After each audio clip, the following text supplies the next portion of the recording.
Welcome everybody to a special Yeah No No Yeah episode. It is our 1 year anniversary. We've had the podcast for a whole year now, and it's just so hard to wrap our heads around it, but this was sort of a little celebration episode, but with a lot of other stuff we talk about as well. We have also a special guest for this episode. We had Sir Tone Reviews on Instagram, Tony, and we had a lot of great discussions. We talked about everything from Avatar 2 to The Last of Us to Moonfall and Skyrim and video games and all sorts of stuff. So it was a lot of great discussions, a good time, and I hope that you enjoy listening. Keep in mind we have the timestamps in the description of the episode if you want to jump to a certain point, avoid spoilers. Also look out for the poll as well if you're on Spotify, interact with that. And also the link trees in the description of the episode if you would like to find our Instagrams and all of our other social medias. Also, just want to remind you that we do have a Patreon and we're making a lot of different additions to the podcast in order to improve it. And with your help, we're able to actually achieve it. So if you want to support the podcast, whether it's big or small, we'd appreciate it either way. And it would help us implement the changes that we want to make to better the podcast and better you listening. Speaking of Patreon, I wanted to quick shout out our current patrons. We have Kath.reviews on Instagram, moving___pictures on Instagram, Sarah's Popcorn Chat on Instagram, Ardor Film on Instagram, and our newest patron, Luna_Pearl on Instagram.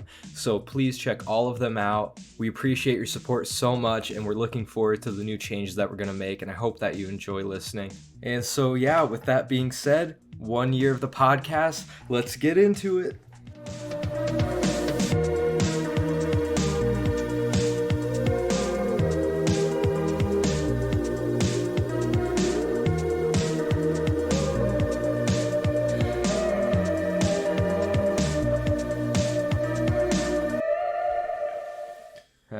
Well, ready to go. Yeah, we're ready.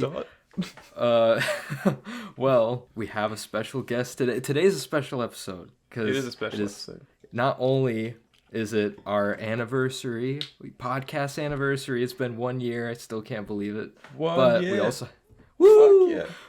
But we also have a special guest, which is Tony at Sir Tone Reviews on Instagram. So say hi, Tony. Welcome to Yeah No No Yeah. Hi, it's been crazy. I've been listening to you guys, and well, happy anniversary, obviously. Thank you. Yeah, time flies, and it's just crazy. Like it seems like yesterday you put up that story that you're gonna start a podcast, and then all of a sudden a year later, it's here. I mean, it's done, and this is your 20th episode, 21st, 24th. 24th, so it doesn't sound like a lot of episodes in a year, but I mean, we're consistent enough, I thought. I think we're a lot more consistent now. It's just back before it was hard to do all of that, I think. Yeah, and we had some long breaks in there, but it's weird because like it feels like we've been doing it way longer than a year, but at the same time, like I don't know, I just can't wrap my head around it. The fact that we've been doing this for a year. When was because Tony, I mean, you can maybe explain like a little bit about yourself to the viewers. I mean, they can find you on Instagram. I'm sure a lot of people listening know who you are, but like I wonder when is your yearly anniversary for your podcast going to happen? Because I know you have one too. Yeah, it's not till August. I think we started like August 21st. Mm-hmm. For some reason, I thought you started like mid-year, like June or May or something like that. Probably because we were like banging out once a week. Yeah, you guys were machines, like fucking just pumping out episodes. I was like, wow. And I told Monty, I said, let's just get as many as we can just to build up an audience. And then this year, what we're going to do is just two a month. That's it. Mm-hmm. Okay. So that way we have... That's pretty much what we're doing, yeah. Yeah, 2 a month. Because we do one like every, fortnight? So yeah. Pretty much the same. Every fortnight. No, I know what you meant. No, and you guys know... Every time Fortnite drops a new season. No. I also decided to do that because, as you know, it takes a long time to edit. We're doing episodes every week, and I'm like, fuck. And then I'm like doing posts for Instagram. I'm doing this for that. I'm like, I don't have any time. Like, it's a chore now to like watch a show or a movie. I'm like, no, I'm just gonna take twice a month, and then that'll be more time time for me. You can't burn yourself out. It's more comfortable than trying to edit everything in one day, because I've done that before, and I'm like, I'm never gonna do that again. It's just, it takes up your whole day, I'm sure. Yeah. Like, and you know, you're meant to be doing it because you enjoy it, not because it's a job, you know. Yeah, and that's what I didn't want to like resent doing it, and I'm like, you know what, this is for fun now, and once it becomes like a job, and I'm like, maybe one day we'll start getting paid for it, then I'll take it. Like, okay, I could do this every day, but now it's just a hobby that we're having fun with. We're just a bunch of dudes that like talking about movies. Yeah. And then I put more pressures. I'm going to start a second podcast soon. So that's why. Are you? Oh, I didn't know. Did you announce that? Yeah, I announced it on my 1 year anniversary, 3 year anniversry post. Shoot, did I? I must have missed that. You just a stab in the heart that you didn't even look at my face. No, I swear I had to have seen. I don't know why. I mean, I get it because it's usually something like that. I would announce it, but I just put it in the anniversary post just to let people know. Well, tell the viewers what's it all about. It's gonna be dedicated to Game of Thrones, House of the Dragon, and the books and all that good stuff. And the Arab Khaleesi, who's been on my podcast like 3 times, she's gonna be my co-host. Oh, that'd be perfect. So yeah, I know that she's into that. We got the name already. We got all the stuff set up. We're just gonna wait till like maybe March to roll it out. We're gonna do like an introduction episode just to let everybody know what we're gonna do, and then probably the first official episode maybe by the end of March. I don't know how you guys do it. Like, you've got 2 podcasts now. Quinn has 2 podcasts. Chandra has 2 podcasts. Even though I've only released 1 episode, and it's not like I haven't touched it since October. If we're going by technicalities, like, you have 3 technically. Like, if you want to go by the Views by Quinn podcast and no, that's what the Views by Quinn turned into the Blood Talk. I was like, I can't have 3. 3 is too much. Liam just reminded you, like, oh yeah, I have that too. Oh yeah, that thing. Yeah, I literally forget about it sometimes, but mine's just and my YouTube. That's all I can manage. I mean, the YouTube is like enough of a responsibility as it is, though. Like, that has to take up a lot of time too. So yeah, it doesn't now. My time is just right now. Like, I need to get back on YouTube. So when you record this, do you edit the video as well, or you just put the whole video up? Yeah. Okay. So you don't like just here's the unedited video. Just put it on. Oh no. No, because it's all got to sync up, and it's got to be like, you know, timed well enough. Like, the one that we're gonna post today, that original recording was like 3 hours long, and I got it down to like 2 hours and 6 minutes or something like that. So it takes a lot of time, and this one was like a buzzer beater as well. Like, holy shit, we only just like got it uploaded right before calling you, so it's like, oh my god, I keep leaving it way too late. That's my problem. I don't know, I gotta get it sorted out. I had to take when Quinn was on with us, it was fucking like 6 hours. I had to edit. Yeah, that was forever. I can't believe we started at 7:30 my time, and then I look and I go, fuck, it's almost 2 a.m. I gotta work in 2 hours. Jeez. I mean, oh shit. Yeah, it was 4 of us. So I mean, we just and we had a ton of stuff to cover. So I mean, I'm not surprised it took a while, but 6 hours, it's the longest recording I've ever done. Quinn's sick of me after 2 hours. I don't know how he does No, I'm sick of myself after 2 hours. Seriously, like, we were having drinks on that episode too, and like, and it got to a point to where I was just like drinking straight from the vodka bottle. I was like, this is. I mean, I'm having fun for sure, but like, Manya and Chandra were falling asleep. Like, you could just see them dozing off. No, I think I was like wide awake. I think Chandra was mostly drunk sleep because her eyes were completely closed, and she was like, "Yeah, you know." Like, she was definitely pretty happy, feeling it. Well, hey, speaking of drinks, it's a celebration episode. Do you guys have a drink to clink with me? I do. Ooh, look at that. What do you got, Tony? I just have coffee. Oh. Come on, man. I have a whiskey and Coke. I've just got some red wine. There you go. Bang. I know we like sort of covered it on like the whole 2022 wrap up or whatever, but since it's like an anniversary thing, if you had to pick one episode that's your favorite and one that's your least favorite of ours, what would you pick? Oh, me. Least favorite. Like I said, it's hard. Like there's not one that I really didn't like. The only one I came close to really not liking, you know which one. It's the one that we were just both so tired for. Like, because it was when you were visiting. And I know that was only like the first 20 minutes of the episode. Yeah. But just that that 20 minutes alone, Liam was visiting us, you know, in person, and like we had been partying for like a whole week at that point, or I don't know how long it had been. Yeah, and we just were so tired and hungover that I couldn't think, and we tried to just sit down and record an episode, and my mind just didn't want to turn on. It was the roughest hour recording like ever. So I mean, that'd probably still be my least favorite, even though it didn't turn out as bad as I thought. I still like the other half of that, though. Like, the rest of it is actually really good. But it's just so that 20 minutes alone, you're like, worst episode. Like I said, I don't have, like, a least favorite, really. But my favorite, like I've said to you, I mean, it's always going to be that he's literally me. That was just so much fun for me to dissect those We've done better episodes. I know we have, but, like, the topic itself was my favorite. Because I like talking about those, like, complicated characters and ranking them, like, who's the worst to, like, the best. We'll have to do, like, a part 2 sometime or something. Yeah. Because then that'll have to be with, like, the women characters, the, like... Yeah. Because there's a whole world of... What are we going to call it? Like Yas Queen or, like, Boss Bitch or something like that? I don't know. Something like that. Yeah. If I had to pick like a least favorite, I'm probably gonna say either Too Much Trauma or Yeah No No Yeah Forever. Just because I know why you didn't like episode 20. No, I didn't dislike the episode as a whole or anything. I just thought I was really annoying in that episode. Right, and that's it. But like I said, I mean, we were live. We've been drinking. Like I'd been drinking too much, and it's obvious. I mean, the Too Much Trauma I can understand because we didn't really have a topic for that episode. I don't think. Like, it was just, like, mini topics. And I've been pretty happy with every episode we've done, for the most part. If I did have to pick a favorite of, like, right now, I really would probably say Delo Feligits. I enjoyed the shit out of that one. That was fun. I thought it just turned out so well. I loved it. That would have been a good episode for you to come on, Tony, too, because it was just talking about the Star Wars prequels. I know you would have had a lot to say. Like, pretty much discussing each one in depth.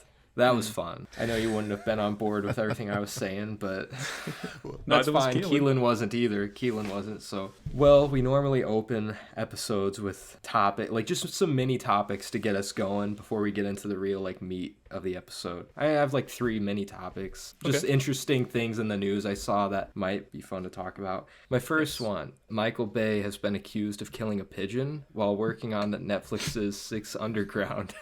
Did you hear that? What? I did see that, and I thought it was like a spoof, like an Onion article. Because you know how I'm like, what? Like they're saying he killed it on purpose for the movie? See, I only watched 10 minutes of the movie and then I turned it off because I was getting a headache. I don't know if he killed it for the movie. I couldn't finish the movie. I really thought it was bad. You know what's fun? You know what's funny though? That movie. It was when I first started on my page, and that was one of the first movies I reviewed. That's when I did alphabet scoring. I gave it like a D minus. I hated it. Speaking of, before I go on more about how this pigeon died, that reminds me, like, not only is January kind of like the anniversary of our podcast, but it's kind of like an anniversary of, like, at least you and me, our Instagram accounts, right, Tony? I mean, because we started ours around the same time in January. So that was just another thing too. I know, Liam, you've had yours a lot longer than us, but I think my anniversary's in May. It's actually the day after my birthday. Oh wow. Sure. Yeah, I mean, I think you and I are on our 3rd year, so that's just crazy to think about too. But, you know, it says here that it was an accidental animal death, so... but it wasn't like purpose. He wasn't like strangling it or anything. No, he wasn't like strangling a pigeon. But that should be the thumbnail, like the artwork. Just Michael Bay strangling. He'll probably get us taken down for like defamation or something. But because he tried, denying it, saying like, I'm an animal rights activist and like I love animals and all this stuff. And but no, he's being like charged with it. So it was killed by a camera boom. Was he holding the boom mic? It should have. Are they talking? He should like release a picture of him like eating some kind of chicken. Yeah. Oh my god. Just fully just lean into it. He's just like, don't worry, that pigeon didn't go to waste, and it's just him like with the meat. As if people didn't hate him enough. Like, I just thought that was funny. Think about not funny. Think about how ridiculous that is. Like, you have that, which is an accident, obviously, and then you have negligence by like Alec Baldwin killing the cinematographer in a movie. Like, isn't he being charged Yeah, as they well? just came Even out. though it's, like, there's another piece of news. Yeah. Yeah, it's not his fault at all. Like, right? Like, No. Why is he being charged? I don't know. Maybe Tony, if you would know more. it has to be somebody's fault. How do you have live rounds? Well, it's certainly not him. Yeah. Like he just. Well, that's the thing. No. Is I feel like in the American justice system, like technically whoever pulled the trigger is obviously at fault. But like in this situation, it was for a movie. He had Pulled the gun the trigger loaded on for a him. gun that wasn't supposed to Right, be loaded. on a Yeah. prop gun or whatever. Like that. It was the prop armor or whatever the title is. Like it was some lady that worked as the armor on that Yeah. movie. That she's technically I think the one at fault. But he's the one being charged with manslaughter, so it's just not right. It's the same thing that happened. I was thinking about happened to Brandon Lee for The Crow. That was another mistake. Which Yeah, I I don't just can't even know. believe it I don't even know how happens. that even happens. Like, why even have live rounds on set? There's no reason to. Just I think there's like maybe they would argue realism or something like that, but I mean it's not worth that kind of No. mistake. at not all. worth that risk, Like, what if, like, it If you're just gonna didn't have go like a right? real gun on set, you got to take like real precautions. And think like, about Jesus. what happened. Like somebody was just looking at it and like not goofing around with it, but like, and then all of a sudden it just pops off and just shoots his poor lady. Like it's not even Yeah. part of the movie. Like, oh, she's in the movie, and then the person shooting her. That would be that's dumb too. But it must have been like a fluke. Because the person that he shot, she wasn't even in the No, movie, she's right? a She was s- just on the No, set. she's She was just on. cinematographer. Like, that's just sad. Like, I don't understand. It's a sad situation, but it seems to be getting worse. I guess that's It really ridiculous. does. It's I don't know if he's gonna like go to jail because I mean, I it see looks the that way. interviews and he is remorseful. I mean, he is fucked up with it. Like he's all messed up and sorry. And like, what do? Like you just kill somebody. Not him, but like that shit doesn't happen ever. yeah, And you wouldn't be able to live with yourself. If he goes to jail, then that's like absolute bullshit. But even if he doesn't, I really don't feel like he'll return to acting. At least not for a good while. No, like I said, I don't even know how you can live with that. That would be like traumatic to go back on a movie set again. Like Jesus. And imagine all the discourse once that movie comes out. Like people Is aren't that even movie gonna actually be going to come out? I'm pretty sure It they're going to has cancel to it. at this point. Do you think they'll cancel it? I don't know. They would have to. It's going to be like boycotted. It's like a dog's purpose. Like you just don't release that shit. Yeah. Did you hear Yeah. about the whole thing? No, what exactly was with that? That was like a whole thing. I didn't know you didn't know. But there's like that movie called A Dog's Purpose, and it's just like that. Like, it's a dog movie. It's a talking dog, whatever. But like apparently there was like this footage like released of them like with the dog like in this like water scene or whatever, where there was like a big waterfall or something like that, and they were actually like drowning the dog and shit. oh yeah. So, like- I think I saw that. Yeah. You yeah. don't, It's bro, like a you don't fuck hard with video dogs. to watch. You don't fuck with dogs in America. No, you don't fuck with dogs. No.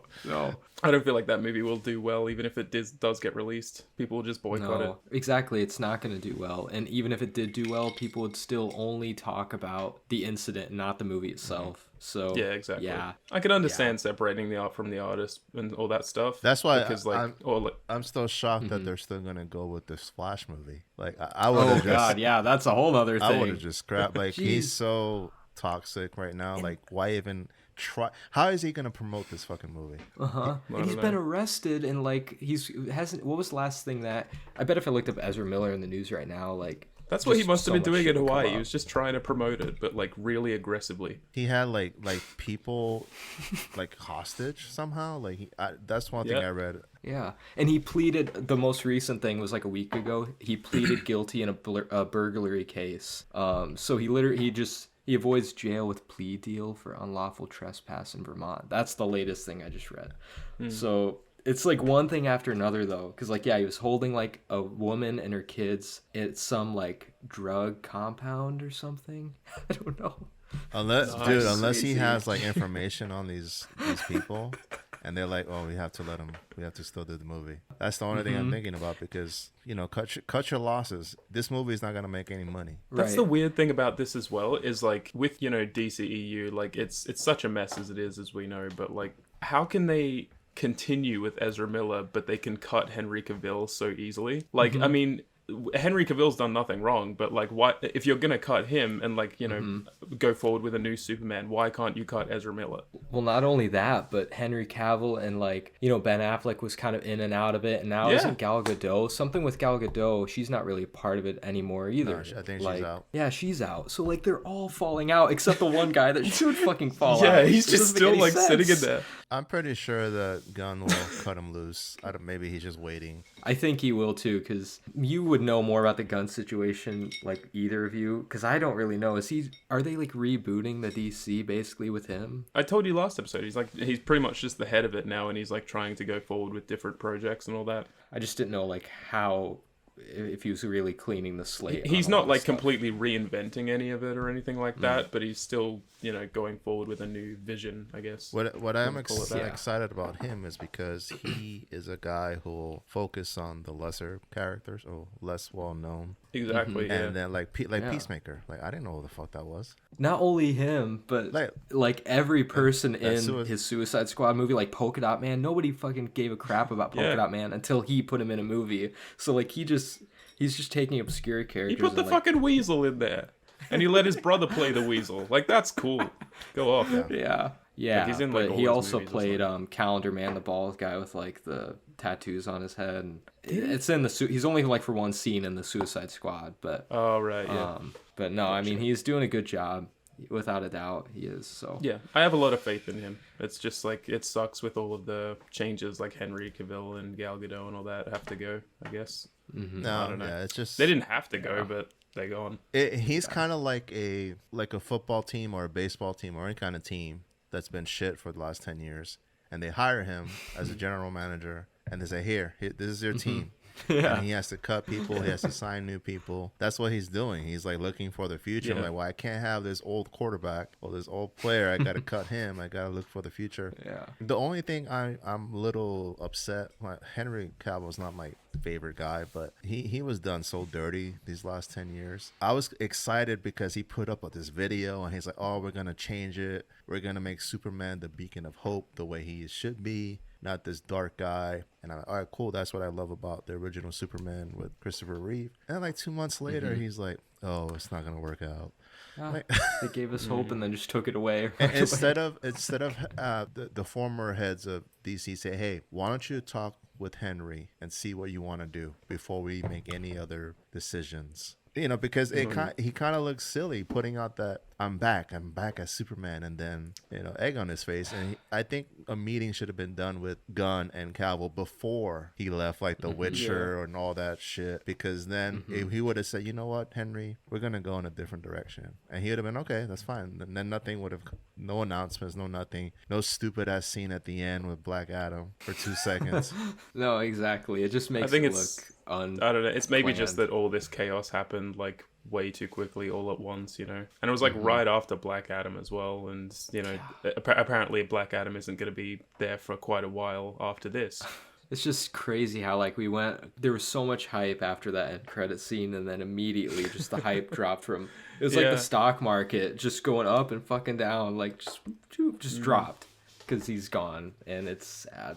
It's such a mess. Like, I don't... It really is. I'm happy with him, like, you know, doing that kind of thing where he focuses on, like, smaller characters and stuff like that. That's great and all, but I don't want him to forget about the bigger characters either. You know, I mean, I think Henry Cavill was done dirty, and he shouldn't have been. I don't know. I'm sure that at some point, like in the future, like in the near future, we're gonna hear that Ezra Miller's been taken out, surely, because like why wouldn't you with like all of the others being taken out? And not only that, but like there has been so many different Flashes in the DC universe, like actual different characters as the Flash. Like you could easily just write him out and bring in a new guy and call him. There's Barry Allen, and then there's fucking Flash. Reverse Flash, but like other like good Flashes that are out there. He should be the Reverse Flash at this point. It would make sense if he was the Reverse Flash. But yeah, I don't know. The last thing I'd say about the DCEU is that I'm glad that James Gunn is shining a light on all these lesser known characters. It makes it refreshing, but you can't have a DC without the big Superman, Batman, Wonder Woman. You need them kind of like, you know, at the forefront. And so like you can't have that without. And when you think about big picture, those three that you just mentioned blow away any Marvel character. In popularity, they really do. I mean, they're like everyone knows Batman. in Superman. Now they've been around. Other characters have been around for a long time, but Superman, Batman, even Wonder Woman are so beloved. You can't have a whole universe without them. And let me just say really about Jason Momoa, he's probably not gonna do Aquaman anymore, but they want to do this Lobo character, which is like an alien bounty hunter. I know that would be great for him. I saw that he was gonna keep doing Aquaman. He posted this video where he was just like thanking James Gunn and shit and like going off. Like he was goofing around like in a parking lot and like busting out moves and shit. It was weird.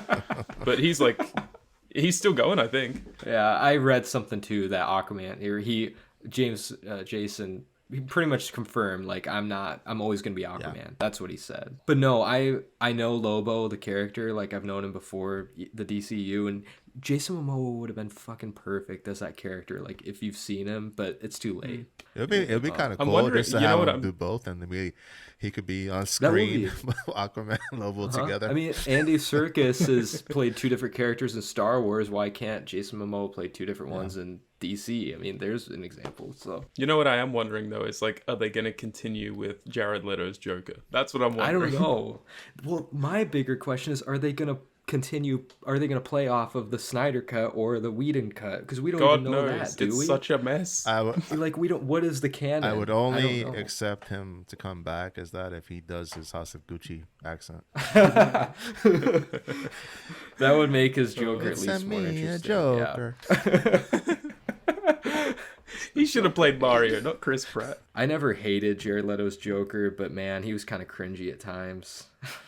Even though I didn't like the last scene of the Batman with they were forcing that Joker scene. I think he would make a good Joker, just the way he looked. He definitely would, yeah. But I think so. It was so unnecessary to have that scene. Like, we don't need the Joker. Yeah, we fully agree. We've talked, we don't need that. Yeah, maybe it was the worst thing about the movie. Maybe part 2, part 3, he could be like a side villain, but he doesn't need to be a main villain anymore. That is the crazy thing as well. Like, I'm just more excited for like, you know, the Batman sequel, Joker sequel. Like, that's probably going to be great. But like DCEU, I'm not looking forward to anything. Like the Penguin with Colin Farrell, I'm interested in that. Do you think Joker is going to come out in that? He might. That would make more sense. That's what they would do, honestly.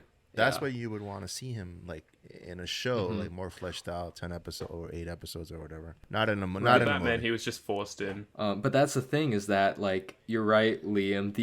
The one-off DC movies, like the DC movies that aren't even connected to the universe, those have been the best ones. Like the Batman, Joker, and they're not even part of it. Yeah. So that just goes to show. I enjoyed Black Adam for how like goofy it was and stuff. Like I had fun with it, but I mean, it's not like amazing like the Batman. It's not amazing like Joker. I think maybe they'll like get it back together, and I think that with James Gunn there, it's going to be a lot more organized at least. I mean, it can't get much worse, so like it has to get better. I think they've reached rock bottom. There's the only thing is way up. That's the only thing they can go. Yeah, that's the only way to go is up. If the Suicide Squad and Peacemaker is anything that go off, like it'll be good. I think. All that to say, Michael Bay killed a pigeon. So. Fuck, I forgot it like originated from that. So yeah, I don't know if you guys would be interested in this, but it really piqued my interest. There's this video game called Dead Space. I'm sure you've heard of it. There has been rumors that John Carpenter is involved. I don't know if he's going to be directing. There's been rumors that John Carpenter is directing a Dead Space movie. Ooh. Even though other articles tell me that he's involved, but not directing. So he's gonna do an adaptation. He's gonna do an adaptation. He's directing a video game.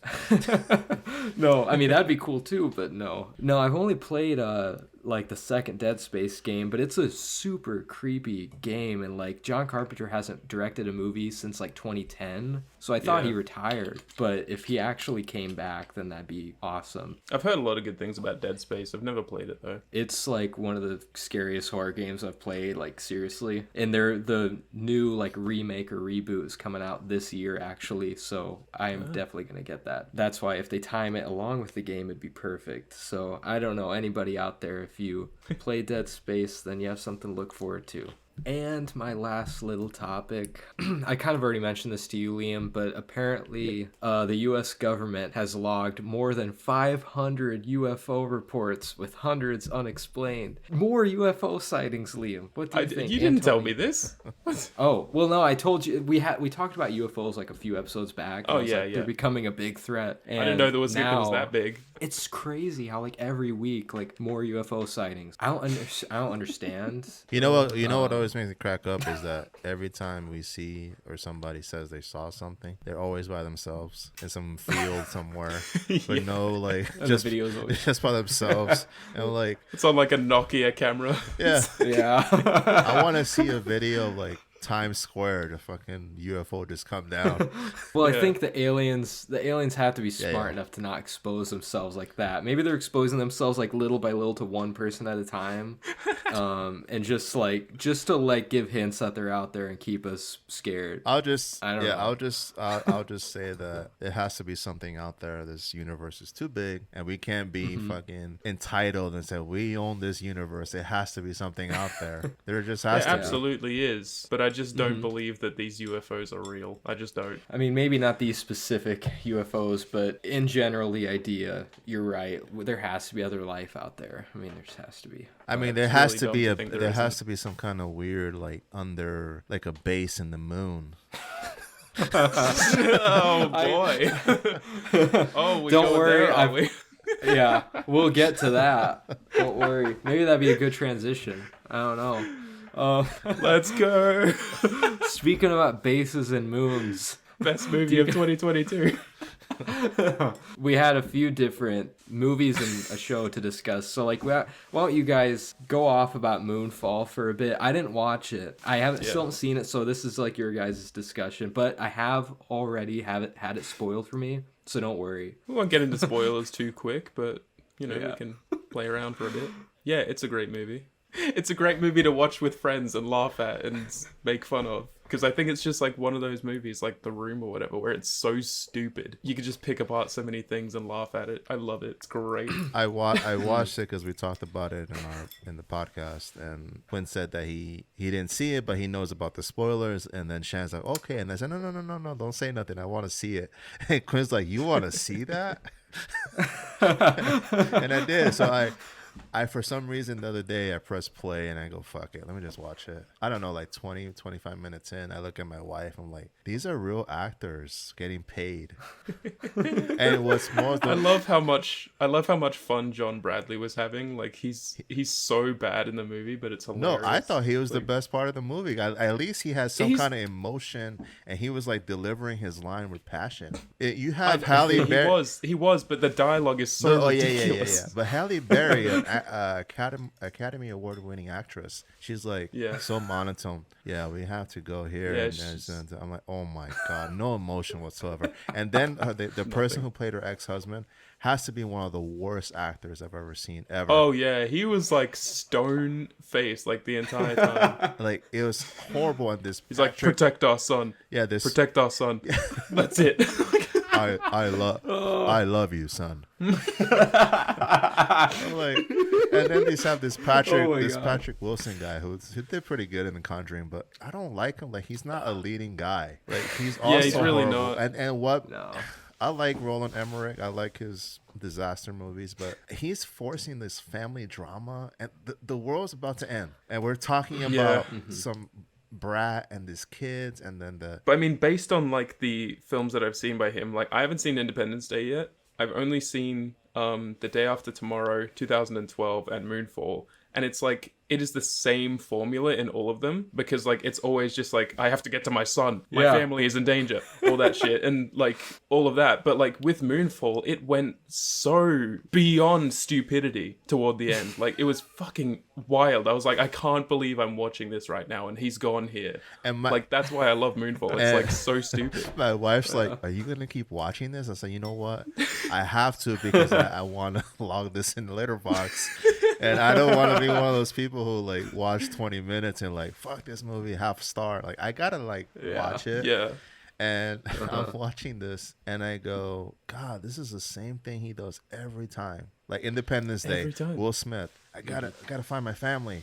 2012, John Cusack, just like I have to like reconnect with my son. And then the worst, the one of the worst parts of the movie is that Patrick Wilson's older son, who I don't know, he had like he was drunk and he did like and he had like a police chase, right? And they arrested him in the end. Anyway, you could see everything coming a mile away. Like he is all of a sudden, like he's driving Halle Berry's kid and they're going through these mountains. All of a sudden these like raiders come out of nowhere. Like, give me your car. Yeah, what the fuck was that? And then they have like a car chase scene at the end, like in the stop. What? The entire, like, the fucking moon, the literal moon is falling towards Earth and it's about to like destroy everything, and they're still worried about like, I'm gonna steal this car from you. Oh my like, gosh. Oh my god, it's so dumb. I will say that if there was no family bullshit in the movie, it might have been more interesting. Yeah, it wouldn't have been probably. horrible. I think if you just focus on I moon think stuff and space stuff, I think it would have been okay. I think that's what bogs it down a little bit as well, because like not only is there like the whole family stuff, like I have to get to my son, I have to get to my kid, whatever, like all that shit. Like it's doubled in Moonfall because there's Halle Berry's kid and Patrick Wilson's kid. Yeah. So it's like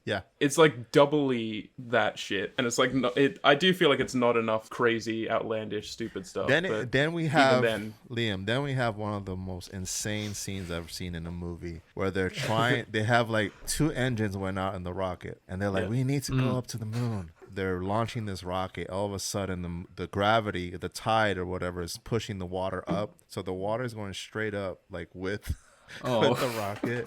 But here's the best part. Like next to all that chaos that's happening, you have the kids just watching it. They're just watching. They're not like, oh shit, we gotta go. Let's get the car. Let's get out of it. They just watch it, and then once it starts coming to them, then they leave. I'm like, really? Oh.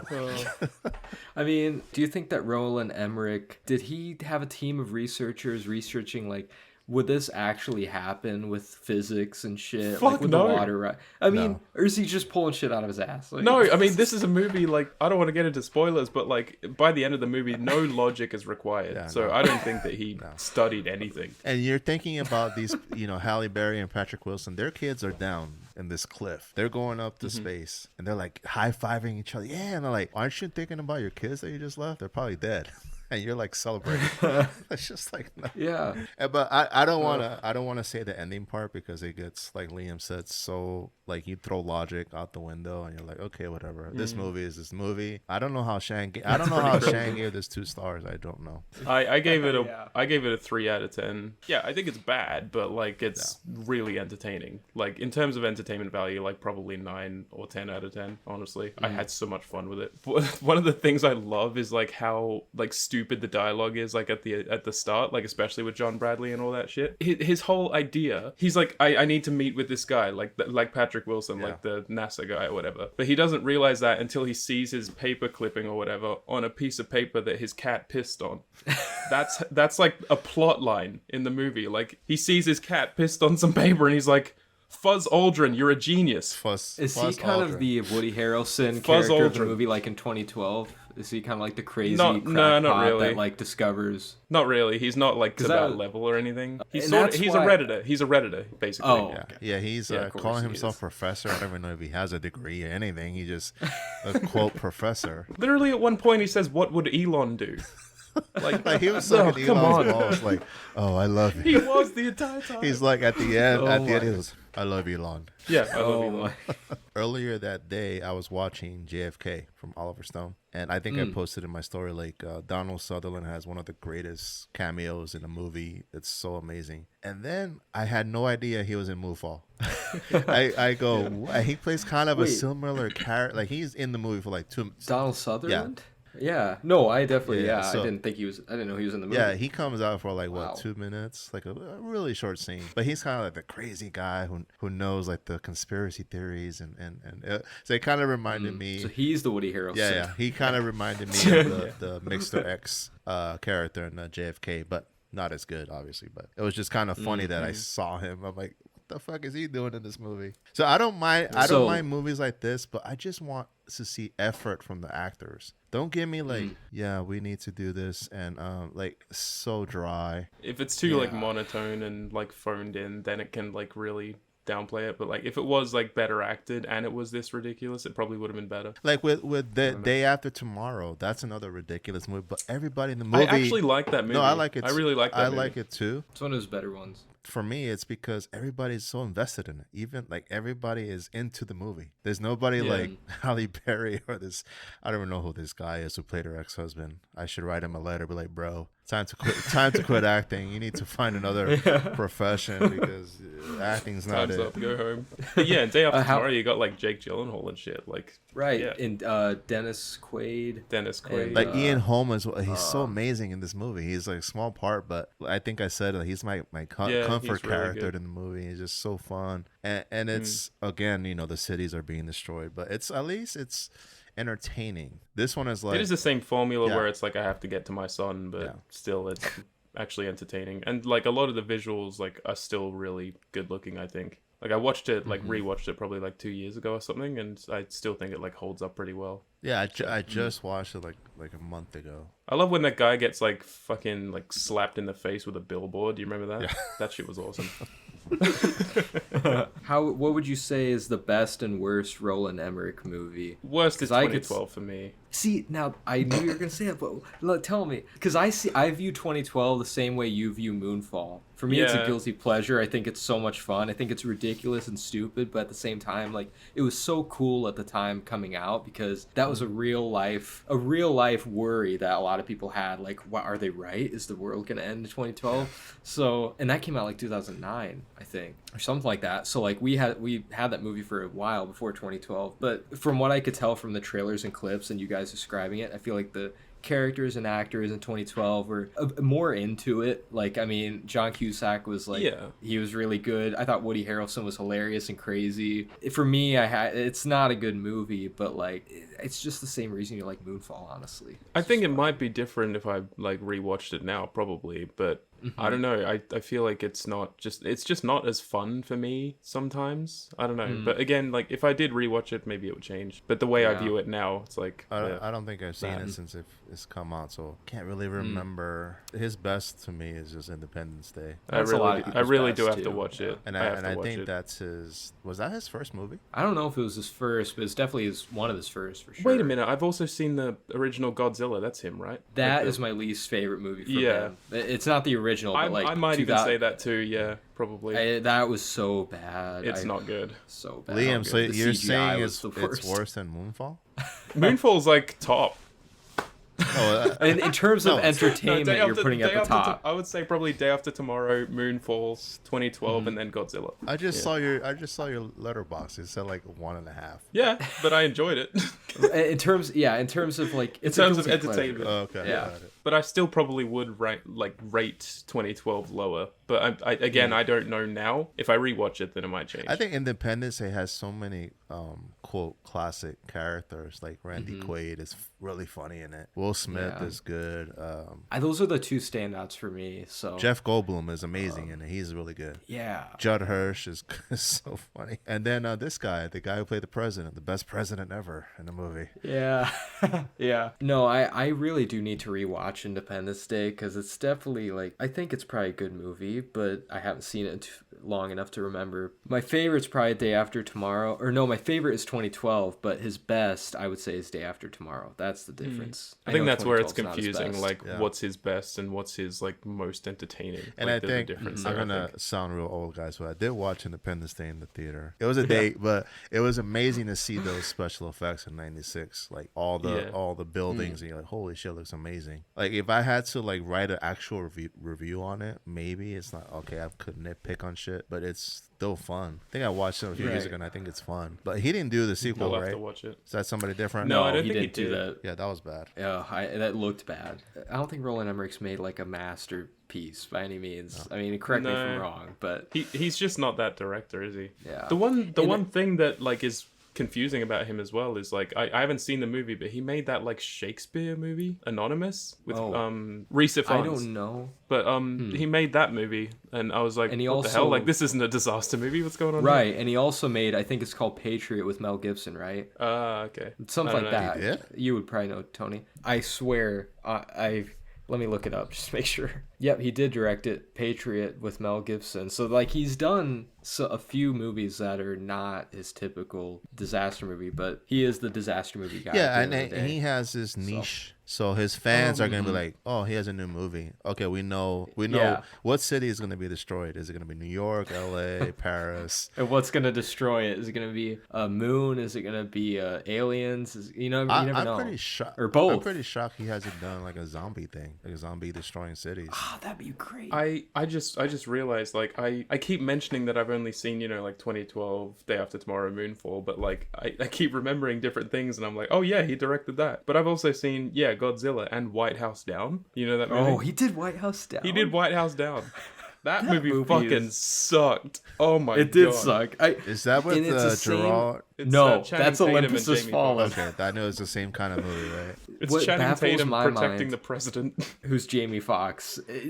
First of all, Jamie Foxx I cannot picture as the president. We've had a black president, but I can't picture Jamie Foxx being him. I just can't.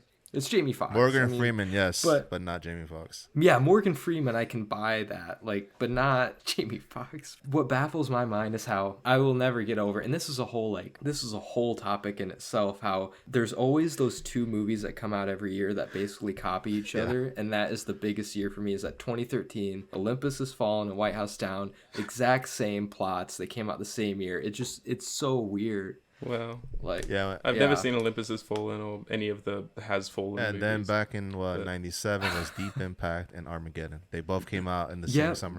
And I hate Armageddon, and I really enjoyed Deep Impact. I know there was one other instance where like two movies came out in the same year and they were so similar, but I can't think of them. But it happens a lot more than you think. Well, overall, Moonfall, I will watch it eventually. I'll probably see both sides of you guys.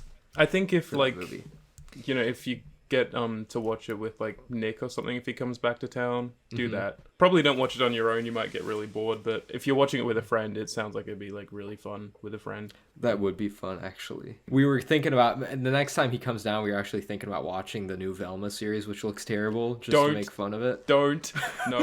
No, we know that it's gonna be bad, but the only time we would ever watch it is if we were together, and like we might watch an episode and just like lose our minds. Can I just I haven't seen the show, but I've seen a lot of like videos on it and stuff. They apparently like posted this thing like celebrating that they were like the #1 animated series on HBO Max, right? Yeah, that sounds great and all, but it's because they like took all the other ones off HBO Max, so it's the only one on HBO Max, and they're still celebrating it. It's like, fuck off. Oh my god. Well, you know what? They also accomplished a new thing too, which is they're now the very lowest rated thing on IMDb overall. It overtook Dragon Ball Evolution, which was looked like a terrible movie. It's the lowest rated thing on IMDb in history now. I've seen clips and stuff, and like heard a lot of dialogue that's been spoken, and it's apparently just like the same joke over and over again, and then like if they can't think of a joke, it's like, oh, Fred has a small dick. That's it. That's all it is, apparently. I don't know what to expect. I've only seen. I'll be surprised if you two watch like a whole series, like the whole series together. Like, my god, we'll probably watch an episode and be miserable, and then watch something else. I guarantee that's what's gonna happen. But watch Moonfall, lift your spirits. Yeah, we'll watch Moonfall after. They're probably gonna do like an IG live, like we just saw Velma and we need to rant. That's probably what's gonna happen. We'll just be that would be fun. You're gonna change your podcast name to Velma Talk. Oh, maybe we'll do an episode just on the Velma pilot, just how bad it was. I don't know. So yeah, we talked about Moonfall. I don't know how long this discussion will go on, because I don't know if I have a ton to say about it, but because I was wanting to watch the second episode before this podcast, but I know you're watching The Last of Us, Tony. and we were talking about video game adaptations earlier. So first episode, I can at least speak on. Good episode. It was really good. I mean, I think that everybody thought that, right? Yeah, I've seen nothing but good things. No, I thought it was great. I think I gave it like a 9 point something. I never played the game, so I had no knowledge of anything. When everybody was so excited about it, I'm like, okay, must be pop. I knew the game is super popular, and like back then, I figured, man, I didn't get a chance to play it because I used to play like Skyrim, GTA, Hell yeah, Red Dead, the first Red Dead, all the Halos. I would play that, and like I was into gaming in the early 2010s. I'm like, this just must have passed by me, and I just didn't play it. So once I knew that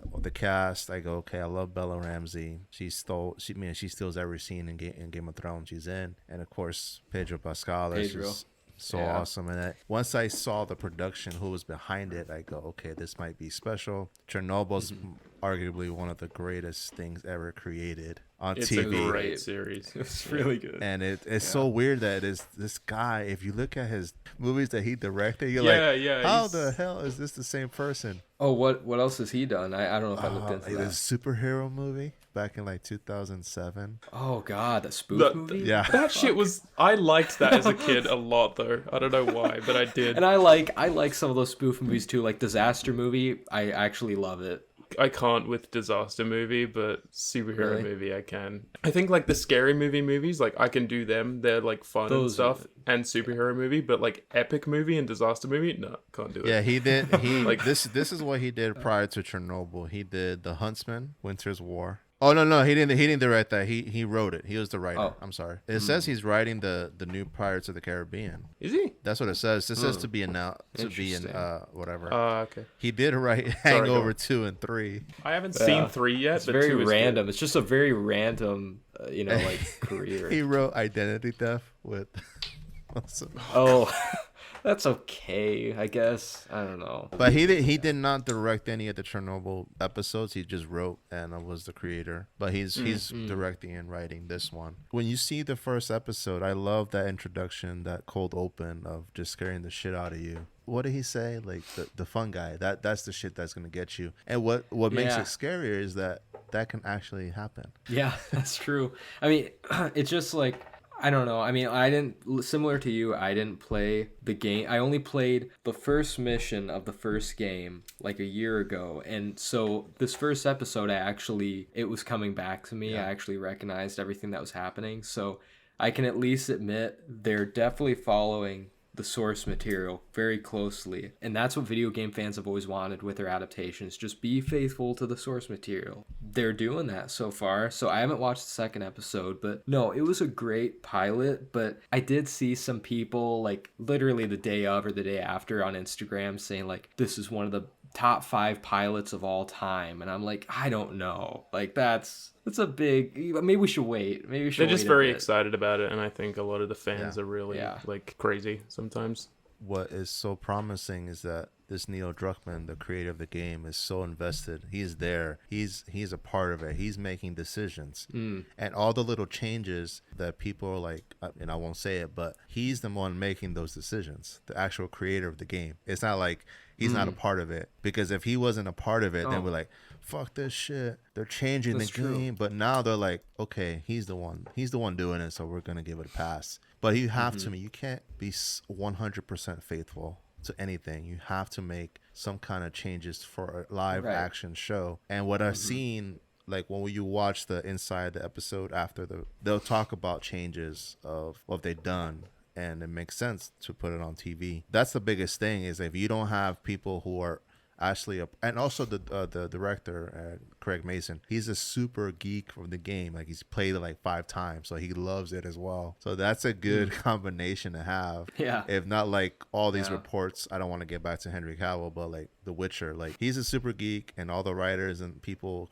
they couldn't care less about the actual material, and that's how you kind of see a split. But I'm excited for it. The second episode was also great, I think. But the most important, what I think what made the first episode great was the performance of the daughter. It was so believable. You're so invested in this character who's only on screen for 25-30 minutes. That's what I was like choking up. Just that performance. And that was my favorite part of the episode, was just that opening with him and his daughter, like even before everything went to shit, you know, that was my favorite part. So no, she was great, and they're all great. Like even after, just because similar to you, Liam, I mean, I didn't play much of the game, but just from what I've watched of the game, I wasn't sure if I was sold on Pedro Pascal being this character, you know, Joel. Like, you just didn't give me that vibe from what I watched the game. I'm still not sold, but I mean, I'll watch it eventually. But with that being said, like, I mean, even after this first episode, I'm already warming up to it. Like, he is really great in this first episode. And like what you said, I would love for, you know, video game adaptations to always be faithful to the material, but at the same time, you got to make some differences and changes here and there, because you have to make it your own thing. And if it was beat for beat the exact thing as the game, that'd kind of be boring. So like, why not kind of tweak things for the screen as opposed to the game? I mean, it'll be different from the game, I'm sure, and I plan on playing them soon. I'm looking forward to where it has to go. Once you watch the second episode, make sure to watch the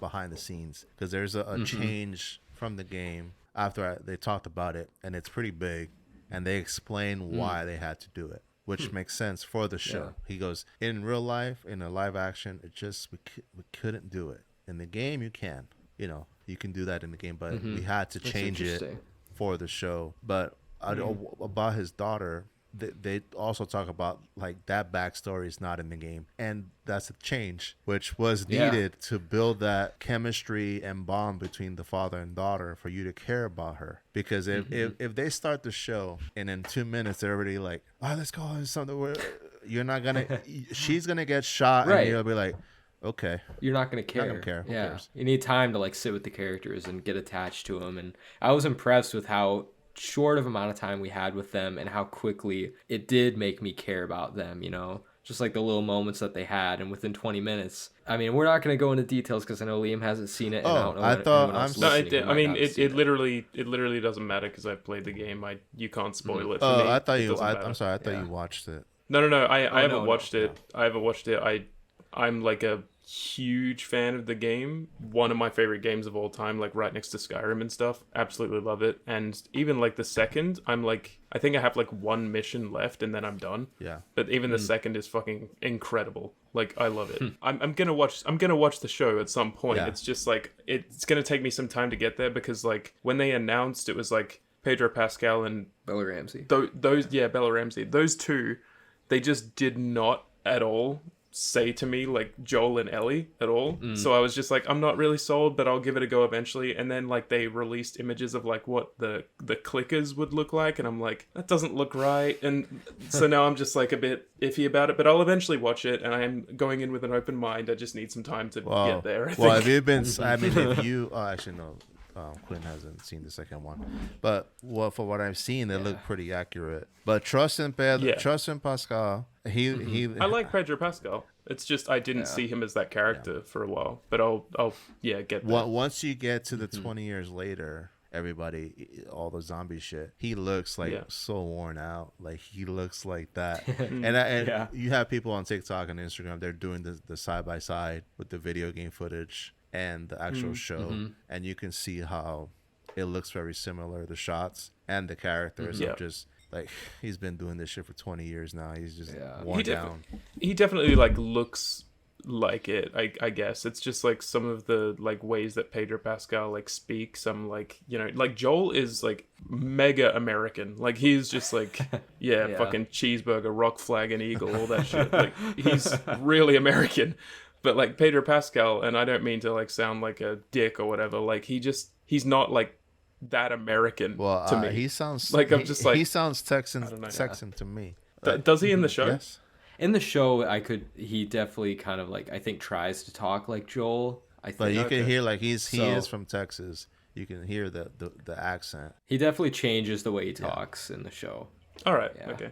So I mean, he's definitely trying. To know, at least. Yeah, he's trying. But the only thing I have is that I wish, the only difference for me is that in the game, Joel has a full beard, and Pedro Pascal cannot for the life of him grow a full beard. He just can't. That's the only one of my difference. Problems as well. And that's something you can't fix. I'm like, come on. Yeah, that's the only thing we can't do anything about. So we just have to accept it. But It's a little nitpick. That's a nitpick. Come on. Yeah. That is a nitpick. No, It's a it huge is. nitpick. Yeah. It is. But, hardcore fans of the games are probably like, he doesn't have a full beard. He's not Joel. Like, but I'm right here, Quinn. Come on. no, I know. Yeah, regardless, I can't wait to play because I have both of the games downloaded on my PlayStation. Can't wait to play them, and I'm going to rewatch the first episode before I watch the second, and I'm going to try and keep up each week because it was a great pilot. It really was. The last thing I'll say is just that, like, a lot of the reason that I don't have too much interest in the show right now is because, like, even the second game I think is unnecessary. Straight up, I just think it does not need to be a thing at all. Like, I like the story, I really do, but it's like, if you had left it at just The Last of Us 1, it would have been totally fine. It would have been a perfect ending. It leaves you with, like, an air of mystery. You're just like, what the fuck is... Like, what do I think about this? It's like, it leaves you to think about it for days on end and stuff like that. Like, that's why I don't think that The Last of Us 2 really justifies its existence. And that's why I feel like the show adaptation justifies its existence even less. I'm not super sold on it right now, but I will get to it. I feel like I want to wait for the hype to die down and then I'll get to it. Like I do with every show. I mean, you know me. Yeah. They're both ranking really high on IMDb right now. Each episode is like 9.3, 9.4. But I think what I've read about season 2, like season 1 is just going to be the first game and also the DLC, and then season 2 will be the second game. But they're probably going to change what I've seen. Like the start of episode 2, I've noticed a pattern of the cold opens, which is kind of I guess I won't say it, but like people were talking about they should have done the game as a prequel or afterwards. I'm like, no, what they're doing I think is smart. Is they're doing like the first episode, you have that scene with the scientist from 1968 and kind of setting, planting the seed. And then the second episode, they go back again in time. And it's kind of so I'm pretty sure what they're going to be doing is that every cold open will have a scene from the past. So instead of making a prequel, they just incorporated it into the show, which is smart. And have that's new. That is smart. That's good. Have a 4-minute scene of just setting it up and be like, oh, okay, that's what happens. And at the very least, like, I mean, I'll say this about, like, adaptations and, like, even about, like, covering songs or whatever, like stuff like that. It's just like, if you make it your own, then it can be something really unique. And like, you don't have to follow everything beat for beat. If you make it your own and you make something unique with the source material, like, that's a good thing. And I'm glad that they're doing that, like, if that's the case, because those like flashback, way back in the past scenes were not in the game. So, that's good. It's just a it's little good more that they're making it their own and doing something unique. Yeah. And I'm pretty sure it's them, the Druckmann and Mason just getting together like, let's spice things up a bit. Let's get this going. But the only thing I'm concerned or confused about is like where they're gonna go like after a season 2. Like, if the whole of the second game is gonna be season 2, then what's gonna happen after that? Are they gonna make another game, or are they gonna continue it on their own, or what? Probably just end it. I mean, unless they make another game in that amount of time, but otherwise, probably just end it, right? The thing is, like, I mean, I've got like probably one mission left, like I said, in the second game, but like that game is fucking long. Like, it's way longer than The Last of Us 1, and it doesn't really need to be, but it's like adapting that entire story into like a series. I feel like it's gonna need like 2 parts or something. Yeah. So. Yeah. And I think Mania mentioned that in our she's like, I would rather them do a part 3 of the game. I said, I don't think they'll do that. He'll probably start writing something for the show only. I don't know if they'll do it. I don't know the characters. I can't remember the character's name right now. I'm gonna like make a prediction right now, and if I'm right, like, I'm gonna be a fucking genius. But like, I feel like after the first 2 series or something like that, they're gonna make a spin-off series about the bald-headed kid that lives in like this cult thing. I can't remember the name of it, but they're gonna make a like spin-off series about that. I guarantee it. But we haven't seen him in the show yet, right? No. It's in Last of Us Part 2. Okay. So. Okay. All right. Like, but I'm guaranteeing like they're gonna make a spin-off about that. The one thing I'm excited about for episode 3 is that we're gonna see Nick Offerman and see Ron. Yeah. Okay. That's one thing I'll say. He is the perfect casting for Bill. Yeah. Perfect. Absolutely perfect. Yeah. Like, that's the only thing where like it was announced and I was like, oh yeah, that fits. Holy shit. And then I saw him as the character. I'm like, that looks like fucking Bill. Holy shit. Like, they did good on that one. So yeah, I like that. And also, I think that the hype with the praise it's getting, it's also because in the past, every fucking adaptation has been shit. So when you finally get something, in terms of video games, when you finally get something that's good or great, everybody's creaming in their pants because it's like, oh my god, it's not horrible. Like I love Assassin's Creed the game, and the movie was terrible. And I watched him. Oh, Michael Fassbender. Oh, this is gonna be awesome. The trailer was pretty good, and then we get to the movie, and then that was a big disappointment for me because Assassin's Creed was one of my biggest games growing up. The first one, like I've only played like half the first game, and I didn't like it, so that's not something for me. But I think maybe I'll replay it one day. The climbing the towers do get a little boring because you have to do that shit like 50 billion times. I think the games get way better, Liam, and actually they don't typically follow the same story to where you could probably play like the second or third and it'd be fine. But no, the first is extremely like kind of basic in a lot of ways, but it was such an early memory for me playing video games. I just love it for that. But the one game I wish they would have tackled, and I don't know if they've done it because I am not really into the gaming community now, but that Fallout has such an interesting concept, and that's something you can make into a show. But that would be a big undertaking, though. That would be a massive show. I mean, just to get the production wise. I feel the same way, but like I feel like it might be a bit like even more difficult actually is like adapting Skyrim into something. Do you think you could do that? Skyrim? Oh my god, I don't know. Just like that's so much, so many different stories, you know. That would have to be a show just like Game of Thrones. Yeah, because it has the same. It's not the same as Game of Thrones, but it's when people see it, they be like, "Oh, is this a Game of Thrones show?"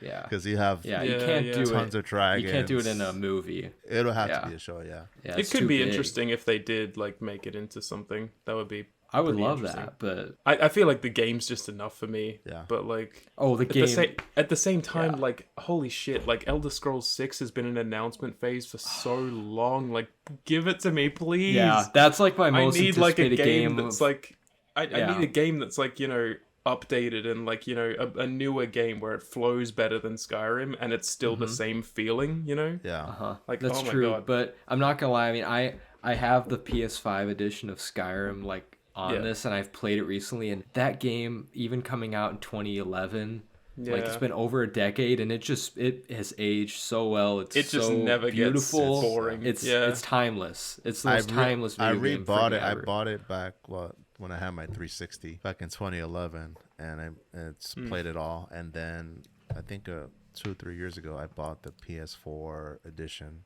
and it had like the like the better quality. Yeah, and like the music is.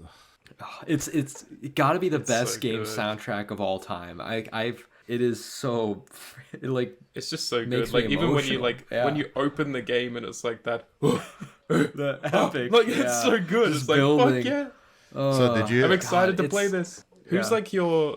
Let's nerd out a little bit. Who's like your go-to like follower in the game? Faendal. Do you have like without a doubt? Who? Faendal. Faendal's the first. He's actually like the first follower you come across, and it's in Riverwood, and he's the wood elf that's an archer, and you can. It's hilarious. The way that you convince him to follow you is that guy, he has a crush on like this lady in the village, and then there's this this other guy that he's competing with, and you have to like give her a fake letter from the other guy that makes him sound bad, so then she doesn't like him anymore, and it's the easiest. Like it takes a minute to gain him as a follower, but he was always my favorite. I love. Did you have like archer. A second follower or whatever? Like I mean, if you didn't go for Faendal, like did someone else? The most overpowered follower in the game was, oh my god, I might have to look this up while you guys talk about it. But I choose mine based on my just enjoyment of the characters. Really, I think mine was a woman. Who was Lydia? it? Yeah. She had like the disgusting Lydia. I had one and he just died. I don't know what happened to him. My favorite or the most overpowered follower in the game I thought was Mercurio, he was the mage that you can just hire in Riften. Yeah. You go to some like inn in Riften and you just hire him as like a hired hand, and he never dies, and he kills people like in an instant with his fucking lightning bolts. Like he is the most overpowered follower. One of the many reasons that I can't like do Lydia though is just because like whenever you try and get her to like carry something for you or whatever, she's always like, I'm sworn to carry your burdens. Yeah, she's like, oh my god, fuck off, Lydia. Just carry she kind of. The funniest part was when you go to their house and you have your wife, and then she's there. Yeah, that's true. It's kind of awkward. Go to the bedroom real quick. I have two go-to followers, and they are Serana and Jazago. Do you remember Jazago? He's like the guy when you go to the College of Winterhold, and he's like the Khajiit guy. Oh yeah, I never really recruited him, but yeah, he's just so great. And then there's like Serana, who's in like the vampire mission. She's like the vampire daughter or whatever. Oh yeah, she was cool. I think like the entire like vampire section of that game, like the entire mission revolving around that. Yeah, Dawn Guard. It's like the best part of the game for me. It was I so love good. It. Like the entire mission really is so interesting. Oh my god. Yeah, that game just has so much content that you can literally play it for days and days, and you'll never run out of stuff. Fuck, I want to play it now. I know, isn't it? It's literally like there are times to where I doubt like. I really consider it being my favorite game of all time, but it's so close. It's got to be my favorite game of all time. I'm sorry. Like followed closely by The Last of Us, but like I think The Last of Us is, you know, there's sort of like a separation thing there because The Last of Us is like, you know, it's open world and stuff sort of, but like it's a story game. You followed one story and that's it. But like with Skyrim, there are so many different branches for all of it. It's just interesting. I've restarted Skyrim probably like 20 plus times and just as different characters, and I never follow the main story. I get so sucked into just all the side quests I never even finish the game. It's that cool, that happens like, in every like Red Dead 2. I'm like, okay, I'm doing a mission and some person, can you pick me up this special flower up the mountain? And you gotta go up the mountain and find some fucking flower and bring it back. And then you spend, and then I do that, and then I go, you know what? I want to play some poker. And then you go play poker in some bar. You play poker like and an then hour. And you go fishing, and you're like, am I really fishing in a video game? I'm telling you, the side quests in video games are almost better than the main story half the time. I think it's just sometimes they're so unique and interesting, and you're just like, oh wow. But you do get lost in Red Dead because it looks so beautiful. Like it's insane how beautiful it looks. But the one game I'm really looking forward to is the new GTA, because I've heard so many insane things about it. Whenever it fucking comes out. Yeah. Seriously, It's gonna be massive, wait. massive. Like it's just. Isn't it gonna be a female lead? I'm pretty sure. I believe, it's their first one too. Yeah, first. I'm pretty sure she's gonna be like a Mexican female lead, and I'm like, hell yeah, that sounds awesome. I mean, first one. So. But maybe they'll do it like GTA 5, where it'll be like 3 different characters as well. That was really cool how they did that. No, I loved GTA 5 and 4, so I can't wait for that one. Which is the one that I used to... the one that mimics Scarface. That's Vice City, right? Vice City was... Miami. It was like Miami. It was basically Scarface. That one. Yeah, that's the one. People love that one, and people love San Andreas too. I'll never get over San Andreas. San Andreas is so good. Yeah. I think my favorite is GTA 4, though. I loved New York City and playing as that Russian guy. It was just so much fun. Like, you know what, that though? was my favorite. I don't think I properly like played through the missions on like the original GTA 4. I think I only played like that. There were like 3 versions of it. And it was like 3 different characters or whatever. And I played like the Lost and Damned, like that biker gang one. So I only played like as him, like for like the full missions and stuff. And that was so goofy. It was hilarious. Yeah, I never played that part of the game, but it was played fun. the main story a few times. GTA 4 slapped, yeah.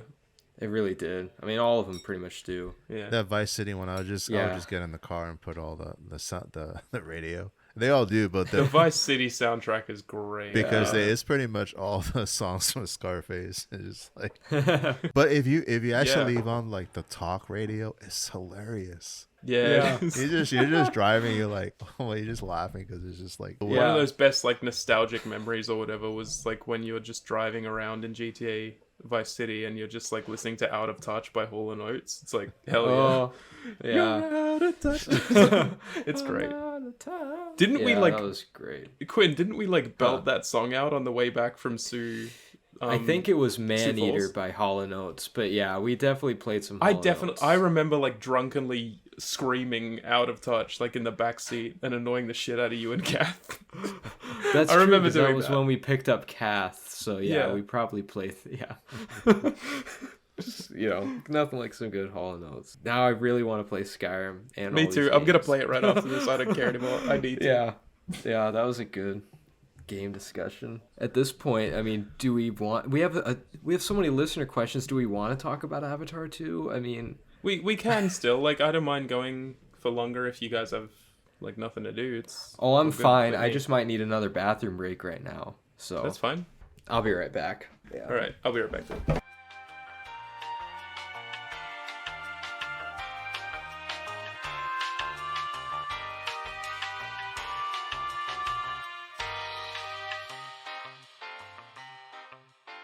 All All right. right. Well, if we want to talk about Avatar 2, we can. Liam and Tony had their little Moonfall discussion. Me and Tony had a little Last of Us discussion. Now we're going to talk, all of us, a little bit about Avatar 2, because we didn't really talk about that in depth on ours yet. Because you hadn't seen it at that point.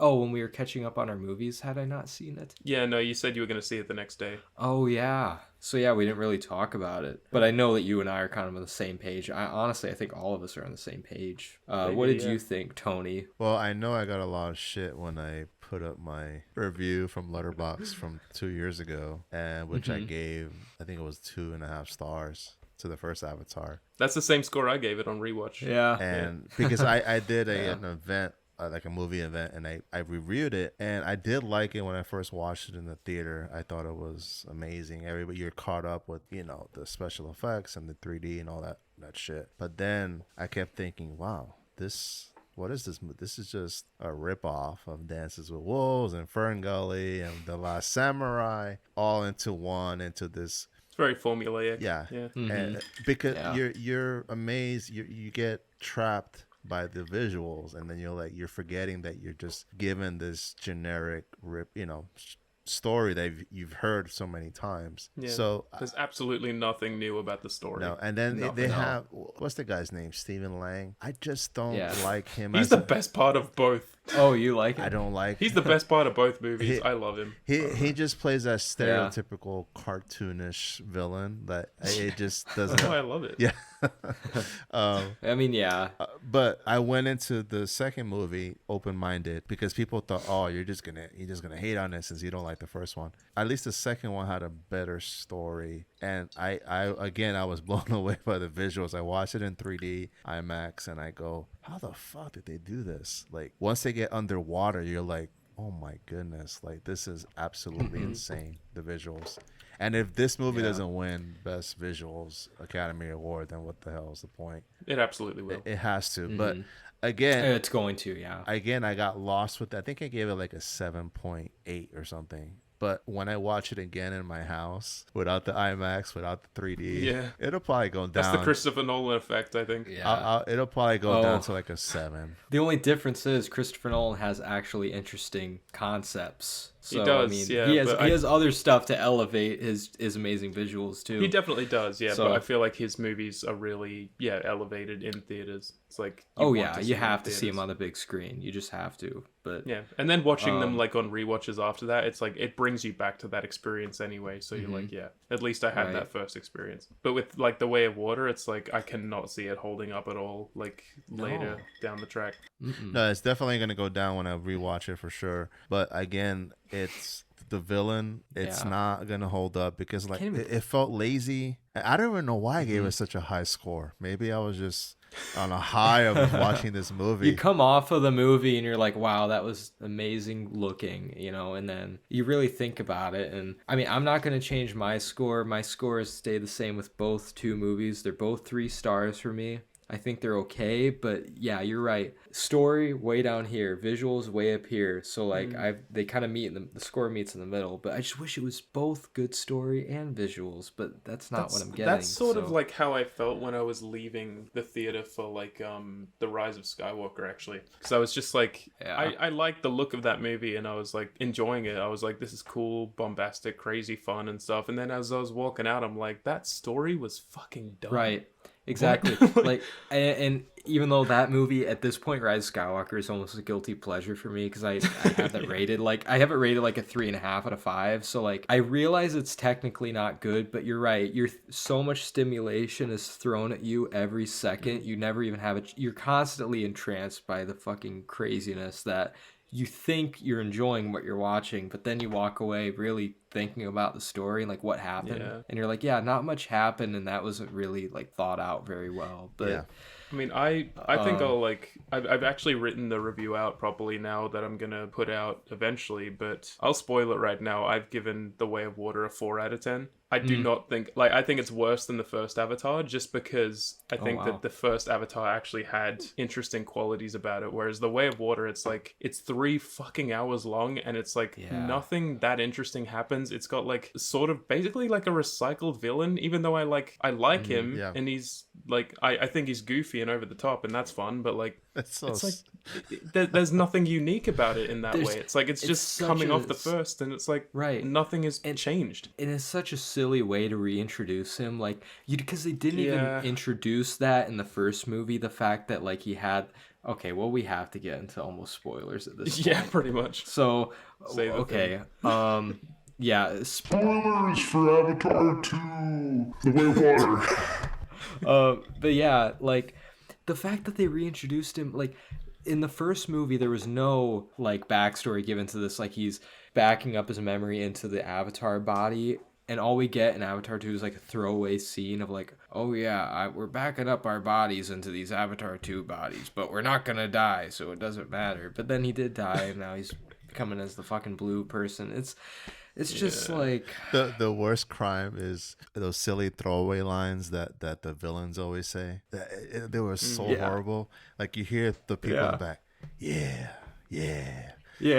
boy, like, and that's so stupid. Like, we don't need that. Shut up. Let the main guy talk, and you just stay in the back, like, yeah, bro. Yeah, they just like call each other like, like bitch. Yeah, bitch. It's like, you're not Jesse Pinkman, come on, like stop it. But no, that's the thing about these movies, is that little moments like that, it makes it feel like a video game in a lot of ways, and that's how I'm trying to view them for my enjoyment, is the fact that like it's a big video game cutscene. That's really basically what I'm watching. So if I can like just picture it as that's how I view the Avatar movies. I mean, I should view them as just movies, but that's how I've come to actually to try and enjoy them. Because you're right, the story is nothing special. Yeah, I think that like looking at it in that sort of way makes the first a bit more fun for me, but the second, it's like it's so slow and it's so like up itself with the visuals. Like, yes, it looks good, that's great, but like give me something to latch onto. Holy shit. Right. I don't care about any character. I really don't. That's where we kind of differ though, because like that was my case with the first movie. I thought the first movie had extremely bland and just unrelatable characters. Like I couldn't latch on to anybody. But the second movie, I was able to care about the children and the family. I actually was able to,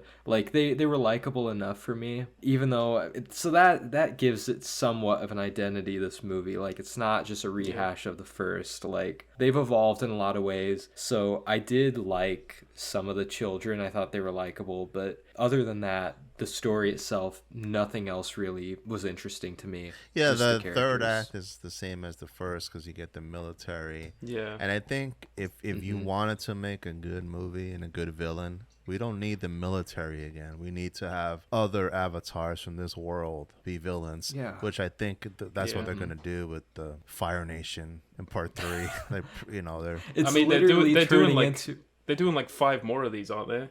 Something like that? there's at least 5 or 6 movies total. But they're doing what Avatar: The Last Airbender is doing. They're just going between Earth, water, fire, water. I think part 4 will be air, just going to be in the air. That's what I've heard too, is that part 4 is going to be air. It's like, you already stole the name. Now you're stealing the idea of Avatar: The Last Airbender. Like, come on. I personally didn't care about anyone in the movie, honestly. Like, I think the kids, like those characters were like, okay enough. Like they're sort of just like the main protagonist, because Jake Sully isn't like super there in this one, I don't think. But like the only person I cared about in the first one was Neytiri, honestly. because I felt like she was just like an interesting character. Zoe Saldana played her really well, but like in the second, she's so shelved. I was like, oh my god, like the one character I actually kind of gave a shit about, like she's just barely in the fucking movie. She was shelved, yeah. I mean, at the forefront, it really was the children of the family. Like they were a main focus, which is why I do prefer this one slightly to the first movie, because like I did care about their characters. They were like, they had their own personalities, they were flawed in their own ways, and I thought they were kind of likable. The difference in characters is what elevates the second a bit above the first, as well as the visuals, because we're over a decade later, so the visuals better be better than 2009. But I mean, that goes without saying. So one of the biggest problems for me though was like, and you know, I don't have a problem with the character or anything like that, but why the hell did Sigourney Weaver voice a child? Well, it's because it was her child, so like it makes sense. My god, come on. Like I mean, you know, if I had a kid, would it sound exactly like me? No, it wouldn't. No. It's just weird. It's like, it was a bit weird. Yeah. Like, I don't mean to be a dick, but Sigourney Weaver does not sound young. Yeah. Like, no, I she just doesn't. kept hearing that voice old. coming out of that kid, and I was like, why? The one character that bugged me the most was the Spider Kid, and to have him he was so out of place. Him being the son, like that's just some major coincidence. Me the most. Like, who cares? And then he's like the son of Stephen Lang. And then he's like, oh, he's feeling sorry about him. Like, don't you see that he wants to kill? You've been friends with these avatars your whole life. They're brothers to you. They're like your family, right? And then you're gonna side with this maniac who you just met. Exactly. And you're like, let him die. Who gives a shit? Yeah, that made no sense. The only reason they didn't let him die is because they need, more movies, and he's gonna show up in the rest of the movies. But yeah, the Avatar family was his new family, and this dad that he never even knew or was around for his whole childhood, why does he suddenly care about him? It was really annoying. At the same time, though, like, I mean, I don't know if you guys are on board or whatever, but I love Stephen Lang as this character. He's a fucking maniac. He's just fucking crazy, and I would like to see more of him just being unhinged. Who was that sounds great. Was he? Who was the guy? The other, like the captain of the ship that was going crazy. No, he wasn't British. Was he Australian? Yeah, he was. There was an Australian guy. He was like going. Remember that? It wasn't. Oh yeah, that guy. Yeah. There was. So yeah, what an embarrassment to Australia. I'm sorry on behalf of Australia. As I was watching the movie, I was like, I wonder what Liam was thinking during this scene. Me and Jackson, when we went to see that, we were just rolling our eyes at each other. Like, that's literally what I was like thinking as I was watching it. I was like, I wonder what Liam. I wanted to look up. Is he actually Australian, or is he just doing? He sounds like he's actually Australian. I don't think I've seen him before, but he nails the accent. It was just so stereotypical, wasn't it, for you guys? I'm assuming. I mean, Yep. I don't know. Like, I just imagine if I was Australian, I'd be like annoyed by this guy. But yeah, we were embarrassed. It'd be like if it's every time an American shows up on screen and he's like, got an American flag and his like fucking like cowboy hat. It's like, we're like, really? That's not all Americans. Like, but about Stephen Lang, like, I'm indifferent to his character in these movies. I don't dislike him as much as Tony does, but I don't like him as much as you do, Liam. I just think he's just generic, whatever. He's enjoyable. I think I just like the way that he plays him. I think he's just really over the top. Like, I like the way he's better in this one because he has to assimilate to being an avatar. Right. So at least that makes his character more interesting. It does make it makes the character better, in part one, because he's basically become what he hates. So I mean, that's an interesting where he's at. But at the same right time, now. it's not even really him. I don't even know. I mean, it's his mind. It's his mind, but not his body. So like, it's pretty much him, but it's not. But that's his like justification for saying like, you're not really my son. Like, he'll kill him, as a threat. Yeah. But then at the end of the day, he still does care about him. So I mean, it's just kind of like, it didn't really make much sense to me. I'll say one more thing about the movie. I don't know the character's name, but when they go to the water tribe, I know it's Kate Winslet is the voice of the mother, and I forget the voice of the dad. But their daughter was way too hot to be. I went to the movies with my son. I feel like everyone in the theater was awkward when like she walked out of the water. We were laughing. I turned to my son and I go, "That's not right." Cover his eyes. No, he's 20. He's weird. 21. But I just like, are we really gonna like? She's like a supermodel. Like her body. Are we really just gonna? Like, come on. I saw the movie. You know, me and Chandra work at the movie theater here, and we managed to watch it on a day that the theater was closed. So it was just me, Chandra, and her husband pretty much that watched it, and we were laughing when that happened. Like it was just so awkward and weird. I When feel she like just everyone walked out of the water. It was like a cliche, cheesy, like supermodel walking out of the water. Like It was like You Sexy Thing should have started playing. yeah. I was expecting music. It was very weird. Hey, I it's made over two. Yeah. It's made over $2 billion now. Should we get on to listener questions? It's Yeah, getting probably around that should. time. All right, first question. Now we're getting into listener questions. There's the intro. From movies that don't suck, are you guys excited for M. Night's new film? What's your favorite of his filmography? So, are you guys excited for Knock at the Cabin? I'm cautiously excited. That's as you should be with him. Yeah, it's M. Night, so I don't know if it'll be It's 50-50. amazing. You never know. Yeah, but I'd say my favorite film from him is like probably not gonna change. It's Signs. Mm-hmm. Yeah. Hell yeah. Signs is incredible. I'll add Signs is my favorite as well, especially growing up and living in the Midwest my whole life. Like that was just like the environment that I was in. Like it felt like I was in the movie because like that was like where I lived. Yeah, it's just so good. Like it balanced everything from the family dynamic to like the unknown to just the creepy, eerie fucking moments and just like the monologues they would have. And it was just, that's easily my favorite. I feel like that's one movie that will always make me cry as well, is because of the dinner scene. Yeah. Like the dinner scene fucks me up. The dinner scene, and I love that scene, but also the little moment that the dialogue he has with Joaquin Phoenix on the couch where he's talking about like the monologue about like miracles or whatever, you know, like do things happen by chance or are they miracles? And like that just, it was so creepy and like it was so good. But it's such good writing, it's such good directing. I love it so much. But it's probably followed like closely by Unbreakable for me. But Signs, literally I feel the like same it will always here. be top. Yeah. I'm gonna just join the party because that's my favorite, and that's probably the last movie of Good. his that I enjoyed. Yes. Signs gang. Good. Yeah. Wait. It's just so, and that's the thing is that when you ask your typical person, a lot of people actually don't think Signs is his best. They'll they'll say The Sixth Sense, which is a good pick, but Or if they're in like a newer generation, probably like Split, I would say. Split was his last amazing movie, I thought. Like Split has was grown great. on me so much with each viewing. Like I really think Split is amazing. I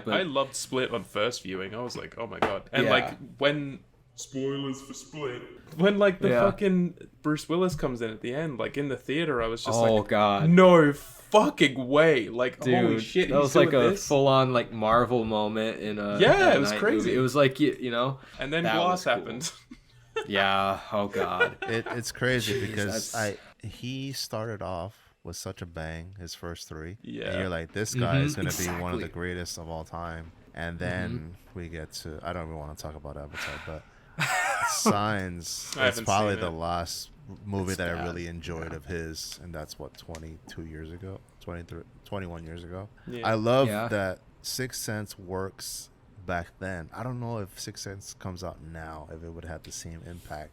Because that ending, like, If I peop- don't know. You know what I'm saying? Like, if people didn't know the spoiler to it, like because everybody knows the twist by now, it's like the most iconic twist in movie history. But like I don't know, because like movie twists, they were a thing back then, but not like that. You know, I feel like I don't know, because back very back different. then there's no social media, obviously, but it was just like, Right. hey, did you watch that movie? Oh, you gotta go watch it. That's it. That was the conversation. But the good thing about that, though, is that I think that, you know, people in this generation, like in this day and age, like if they're younger or whatever, they're probably not talking about the spoilers for The Sixth Sense. So if you did watch it at this point, like, you're probably just going to be surprised as well. No, I'm saying if So, it were to yeah. come out now as a new movie, I don't know if it would Yeah, work. that'd be different, yeah. But I mean, if people watch it now, that's fine. I think people would still be kind of mind blown like if it came out now, but it wouldn't be as big of a cultural thing probably because we've seen so much up until this point.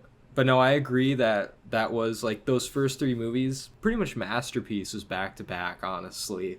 So you didn't care much for Split then even? No. Like, you didn't? No, I mean, it wasn't horrible. It wasn't, but I didn't like give it a positive. I know that was a divide. Literally, no pun intended. It was split amongst audiences. It just was. So I mean, but he has M. Night is. I love him, even though he's made some downright terrible movies. Like, I love how hit or miss he is. It's just, like, exciting. Like, oh, new M. Night movie. It's, like, a cultural thing, too. Like, even the mainstream people know Shyamalan's name at this point. Like, new Shyamalan movie. But the thing is that he's swinging and missing way too often. But now with the show, I've heard a lot of good things about the show.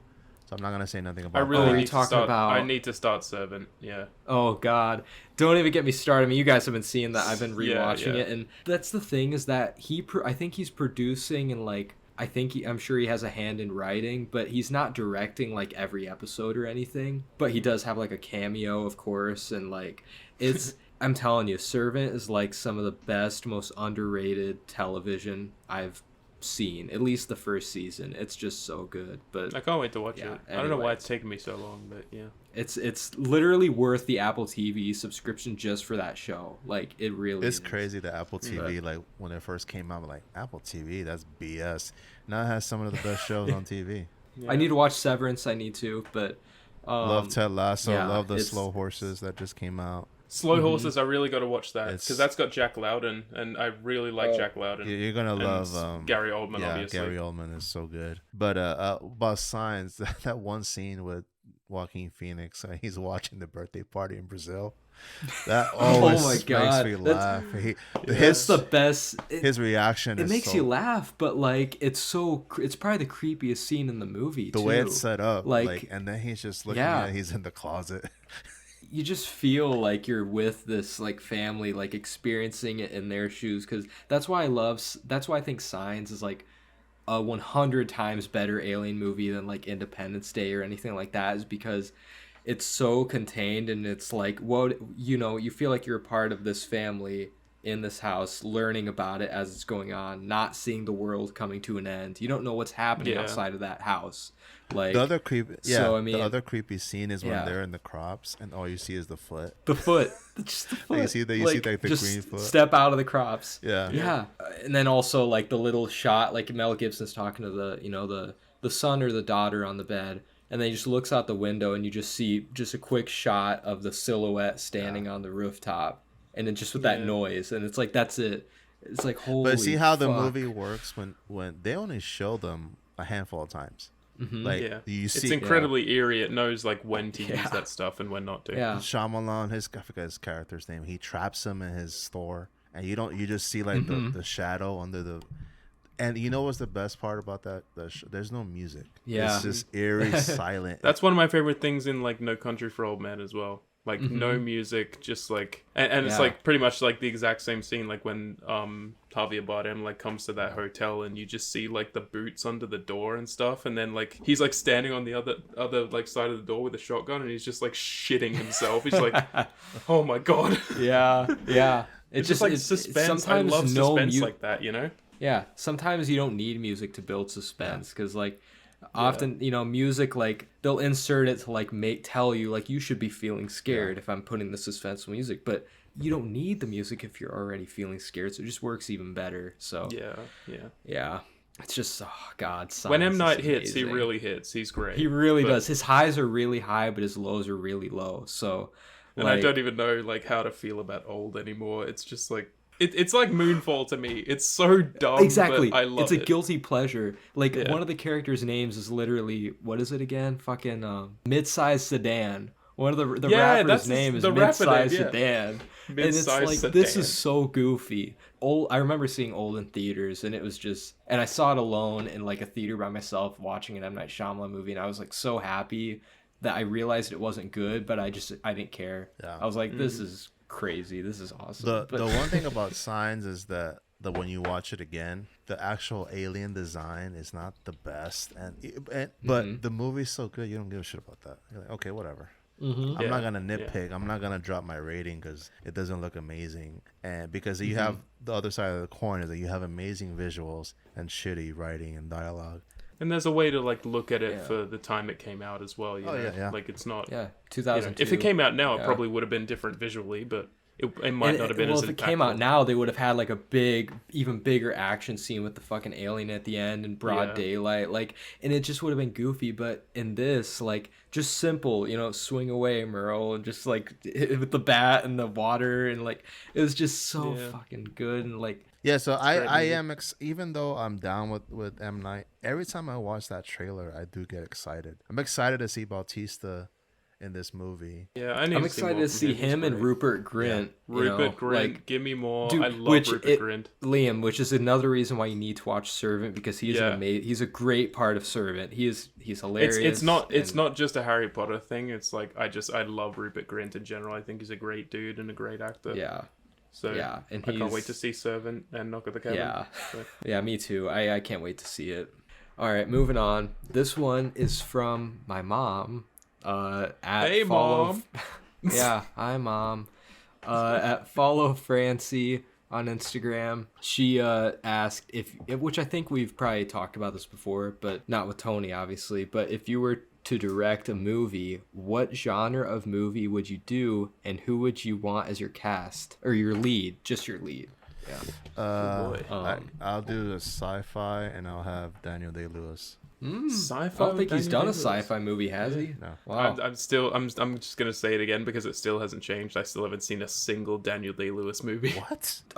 Yeah, I'm serious. Isn't that crazy? Crazy. I've only seen 4, but like, dude, well, Phantom Thread will probably be your first if you watch it with Julia when she's here. I'm sure I'll watch it with Julia. Yeah. And that's, I think Phantom Thread it's tied for my favorite performance of his. I know I haven't seen them all, but yeah, he's incredible.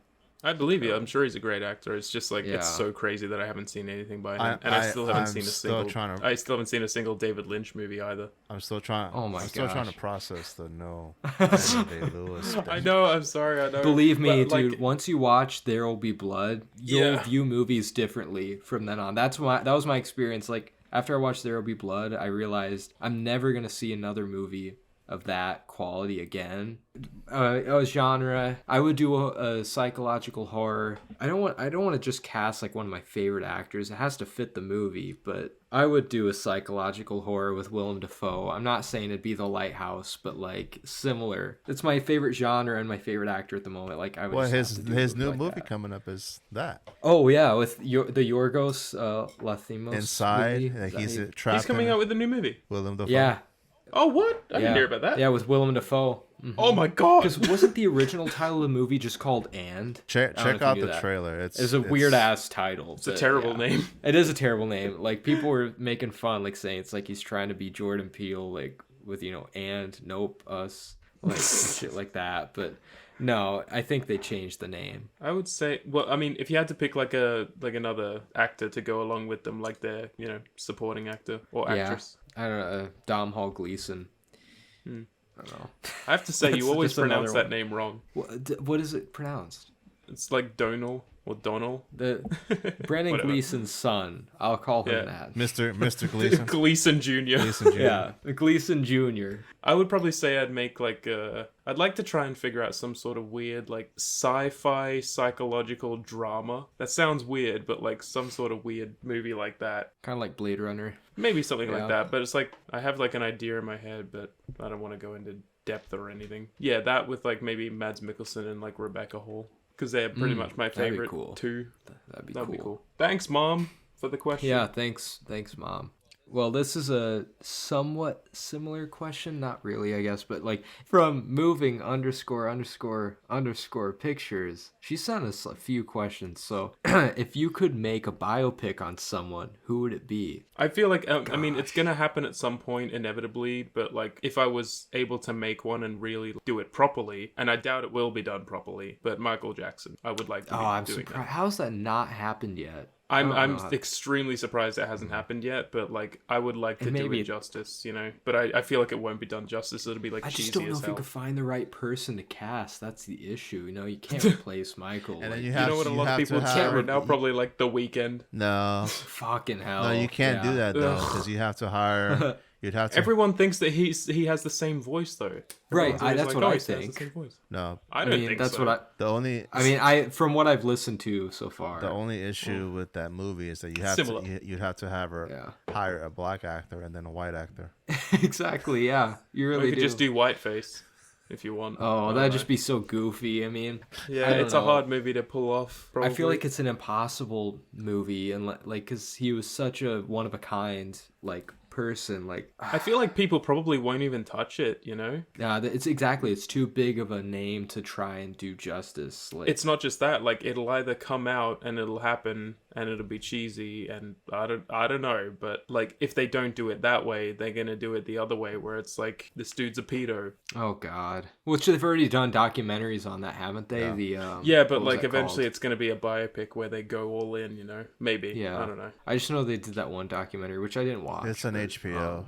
The problem with it is the mystery, you know? Like, because a lot of people Right. don't know if it's true or not. Never been, like, properly proven. So I don't think people want to approach it. I think that's why we haven't seen one yet. It's hard with biopics. Is I think I put something up on my story that Elvis and like Marilyn Monroe deserve like a limited series, 10 episodes, getting to know their whole life, because it's so, Elvis is such a massive icon. To try to make a movie of just 3 hours, and Marilyn Monroe as well, it should be something like 10 episodes in a show that you can see. You can actually go from the beginning and follow their career, but it's so hard to make a great biopic. The best biopic Yeah. I've seen, like, as of late, would be Rocket Man. I think that was the last great one. Yeah, I loved it. Yeah, I still need to see that. You haven't seen it? Still need to It's see great, it. and like, No, and I love Elton John. I just don't know how I haven't seen it. I've only heard like his first 2 albums, and like I hadn't heard pretty much like any of his music aside from like the hits before watching that movie, and I still just loved it. yeah. Amazing I know I would movie. like it. He was definitely a big... It's literally just a musical, but like a Really? biopic at the same time. Like, it's so good. It's what Bohemian should have been, because Really? Exactly. Yes. Elton Yes. John is on record saying, you know what, if you're gonna make something about me, you have to know everything about me. I'm not gonna hide anything. Yeah. Exactly. He literally said, like, I did not live a PG life, so we're not doing that. I can't wait to see it. If I did a biopic, then you don't see many biopics on like directors, you know, and like you always see them on musicians, like, because some of my favorite musicians I would not want to see a biopic done. Like, I don't want to see a Metallica biopic or a Drake biopic. I just don't, because you can't do it right. But if I was to, I think an interesting biopic would be on, like, I think George Lucas would be a cool biopic, because he that had an definitely would interest be, yeah. creating, you know, one of the biggest franchises of all time. Or even, I thought Stanley Kubrick, a biopic about Stanley Kubrick would be really cool. That's what I would pick. I'm kind of done with musical biopics. I love them, a lot of them, but yeah, I would want to see that. I think my big problem with a lot of music biopics is that they only do it for like really huge artists. Mm-hmm. If they did them for like some lesser known ones, or like some ones that have like a fan base but not like a huge fan base, you know, like that could be pretty interesting. Like if they did one for like the origin of Death Grips or something like that, that could be cool. Oh shit, that'd be Like, I'd amazing. like that. Yeah. Oh, how has there not been an AC/DC biopic? I mean, if there has, correct me, but like that's a big band that I'm surprised hasn't had a biopic too. I would say, you know, the Beatles, but that documentary of Peter Jackson, we don't need anything else. Exactly. That was so good. I watched it too. I would like to see like a Albert Einstein, or like even Frank Oh, that could be, yeah. Frank Sinatra. Oh yeah, that'd Because be he cool. has so many connections to like the women, To, like, the mob, Yeah. all that shit. Like, Has that not been done yet or anything? I don't think so. I don't Wow. think, as far as, yeah. And the music, he does have a lot of hits, but that would be But see, again, I would like to. That's like an HBO limited series that I want to see, because then you could. You just can't What I pack always- all of somebody's life into 2 hours, you know? Yeah. That's hard. What I always hate about biopics, though, is that they always just do the same title. It's just the last name. That's it. Yeah. It's so annoying. I could see the Frank Sinatra biopic now just called Sinatra. Sinatra. And it'll end with, you know, him singing, I did it my way. Probably like that. Isn't that his song? Wait, I swear that's his song. I do like that Rocket Man ends with I'm Still Standing. That's like actually perfect Yeah. for like the journey that you've gone on through the whole movie, and then it's like, Right. I'm still standing. It's great.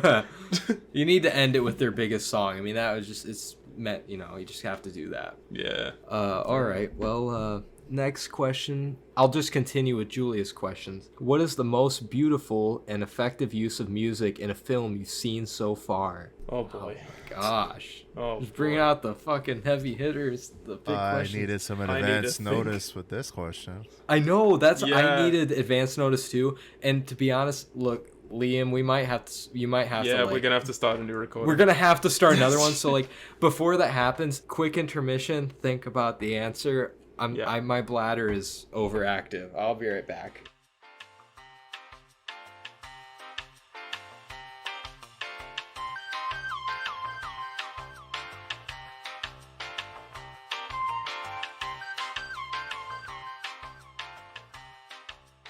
Okay. Shit.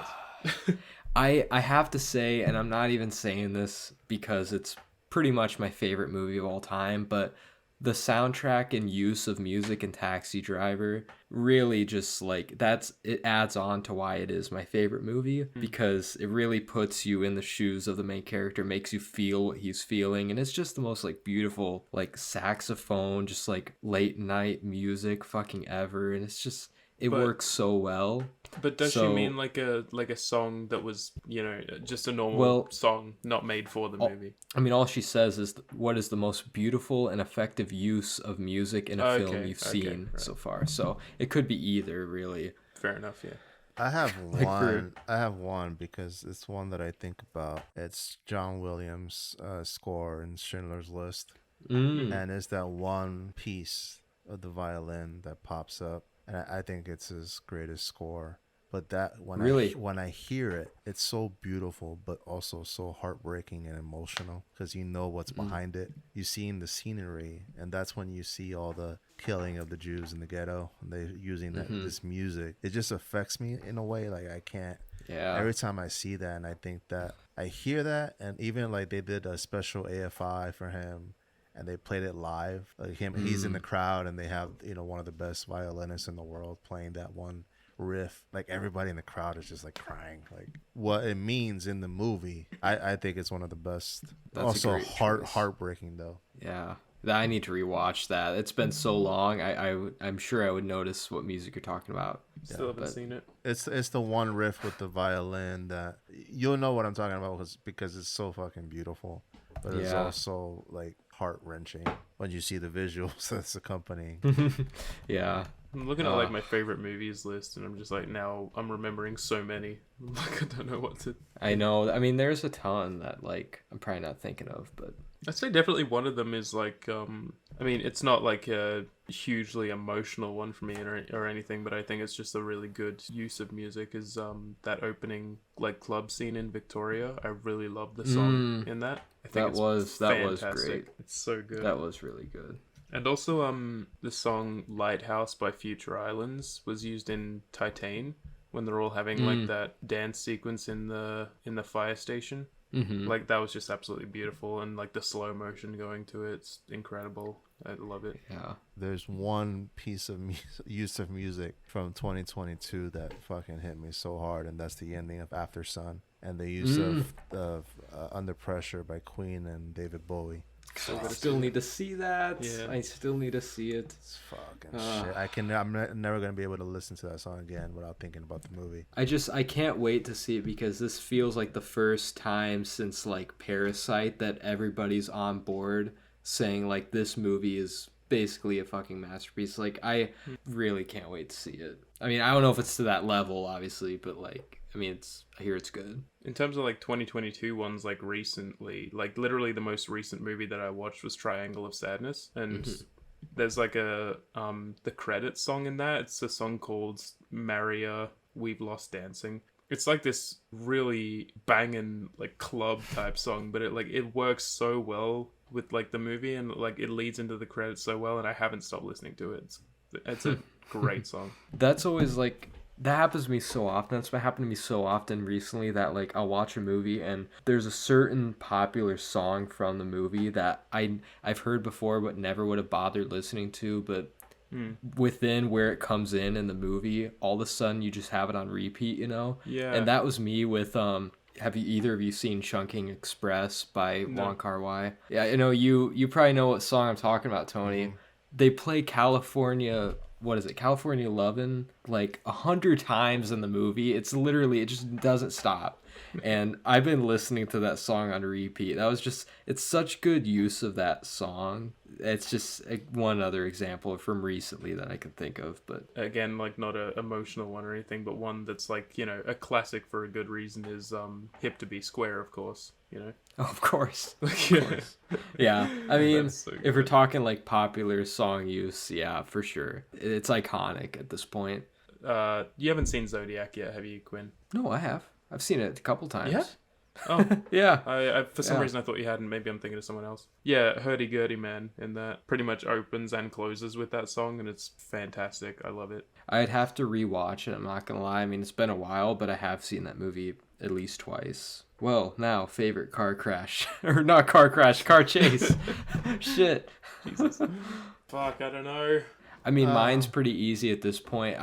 And it's The French Connection by William Friedkin. It's one of the most iconic car chases in movie history because it was partly real. Yeah. And like the fact that I already told you about this, Liam. Yeah. And you probably know, Tony, you know, that was, I mean, just the knowledge behind that scene, the fact that like he kind of did stuff he shouldn't have done, but like it made for an authentic car chase was fucking crazy. And like, I just love that. But also the car chase in Nightcrawler, if you can count that as a car chase. I was gonna pick French Connection too, but also like the Batman one from last year. Oh yeah, oh, that made me go wild. I love that one. That was a great car chase. And also the ones, I want to say the ones in the Bourne movies are always entertaining. Fuck yes. Oh yeah. Oh my god, yes. Especially not like only like the one at the car end of the Bourne Supremacy. So good. I mean, not only the car chases, but like just the chases. Like there's always characters running after other characters, like on rooftops and shit. And it's just, I love the Bourne trilogy. Yeah, those were like the John Wicks before John Wick, you know, like in terms of action, like choreography and just like action intensity. You know, remember 40-Year-Old Virgin? But, man, I thought Matt Damon was like a pansy, but he kicks ass in this movie. It's so random, but I thought it was hilarious. That's hilarious. The next question from All Right So Reviews, he asked, who would you want as a director for a video game you want adapted? So kind of what we were talking about before. Video games being adapted. I did see this question beforehand, which is why I got my posts ready, because this is something I posted a while back. I'll go with I'm going to rattle off a bunch because I've already made 2 posts about this specific thing, actually, and I still stand by it. Like, these would be perfect, like, adaptations. So I'm just going to rattle them off, and if you have something to say about it, you can say something. But for directors, I want, as a lot of these are my favorite video games that I want to see adapted. For a BioShock adaptation, I want Guillermo del Toro. For a Portal adaptation, I want Alex Garland. For a Heavy Rain adaptation, I want David Fincher. For a Skyrim adaptation, I want Peter Jackson. I mean, come on. Like, I'll go Lord David of the Rings Yates for that one. Oh, God, man. Really? No. Let me enjoy David Yates. Fuck you. Too desaturated. Too depressing. No. Like, oh, my God. I mean, this would never happen, but for a Grand Theft Auto 5 adaptation, I want Martin Scorsese. I mean, come on. That's never It's gonna a master of crime. I think a Red Dead Redemption adaptation by the Coen brothers would be That perfect. would be great, yeah. You know, No Country for Old Men, basically. And then for a Left 4 Dead 2 adaptation, I want Danny Boyle. I mean, that just seems perfect because 20 Days Later. Mass Effect 2, it's a big sci-fi game franchise. I want Denis Villeneuve because it's a big, grand scope sci-fi thing, you know. I just have flashbacks now. I used to play that. Isn't that a great game? Like, that's in my is. top. It's probably my top 5 games at this point. I love Mass Effect 2, and he would be great for it. And this actually might be the most spot on. I don't know if anyone's played Titanfall, but Titanfall 2, I want James Cameron because that is right up his alley. If you know Titanfall, I think James Cameron would be just perfect for it. I think you named them all, Quinn. There's nothing for us to say. Oh, and for a Dead Rising 2 adaptation, I want Sam Raimi. There's one that I mentioned like on a previous episode, but I would want Denis Villeneuve to do a Jack and Daxter type thing. But because I feel like the world of that could be really like big and crazy, and I feel like he would have a lot of interesting casting choices and directing styles to throw in there in that kind of universe. So that's all I'll say. I love I haven't played those. Guillermo doing Bioshock. Isn't that like just wouldn't that be perfect? Because that Bioshock like design, it reminds me of like The Shape of Water, or no, Shape of Water, and also also kind of Hellboy. Yeah, that's what I was saying. That kind yeah, of style Hellboy, of even like costume Pacific design. Rim, like it's just I think anything with that aesthetic is just right up his alley. That'd just be perfect. A lot of those are too good to be true, though. They're just never gonna happen. But yeah, and some directors are just above video game adaptations. You know, like Martin Scorsese would never direct a video game adaptation, but probably not. No. I can dream, right? Yeah. We have 2 questions left from Sarah's Popcorn Chat on Instagram. She asked, if you could see a musician become an actor, who would you like to see on the big screen? Well, don't they all act now? Fuck. I know, seriously, a lot of them do. MC Ride. Oh God. Is this like a current like any like I feel it could probably be any any musician at any point. Well, I've already seen Bjork act. I feel like Richard D. James could be interesting as one. He's the guy like behind Aphex Twin. Oh, him. He's like a really weird, goofy guy from Ireland, and like I feel like he could act in some sort of weird way, maybe. Yeah. Like he gives me like vibes like Andy Serkis or whatever, where he could just do like outlandish shit and like get away with it. Like I don't know. That's true. It's so weird though. Like you're right. Like I start thinking of artists, and like even the Weeknd has acted at this point. He was in Uncut Gems. Like so I mean, so many of these people. Has Slash from Guns N' Roses been in anything? He'd be good in Not like that a I know stoner movie, like just smoking weed. He would be. With that That'd hair. be perfect. Yeah, that's true. Just riffing at his guitar on the beach, just smoking. Yeah.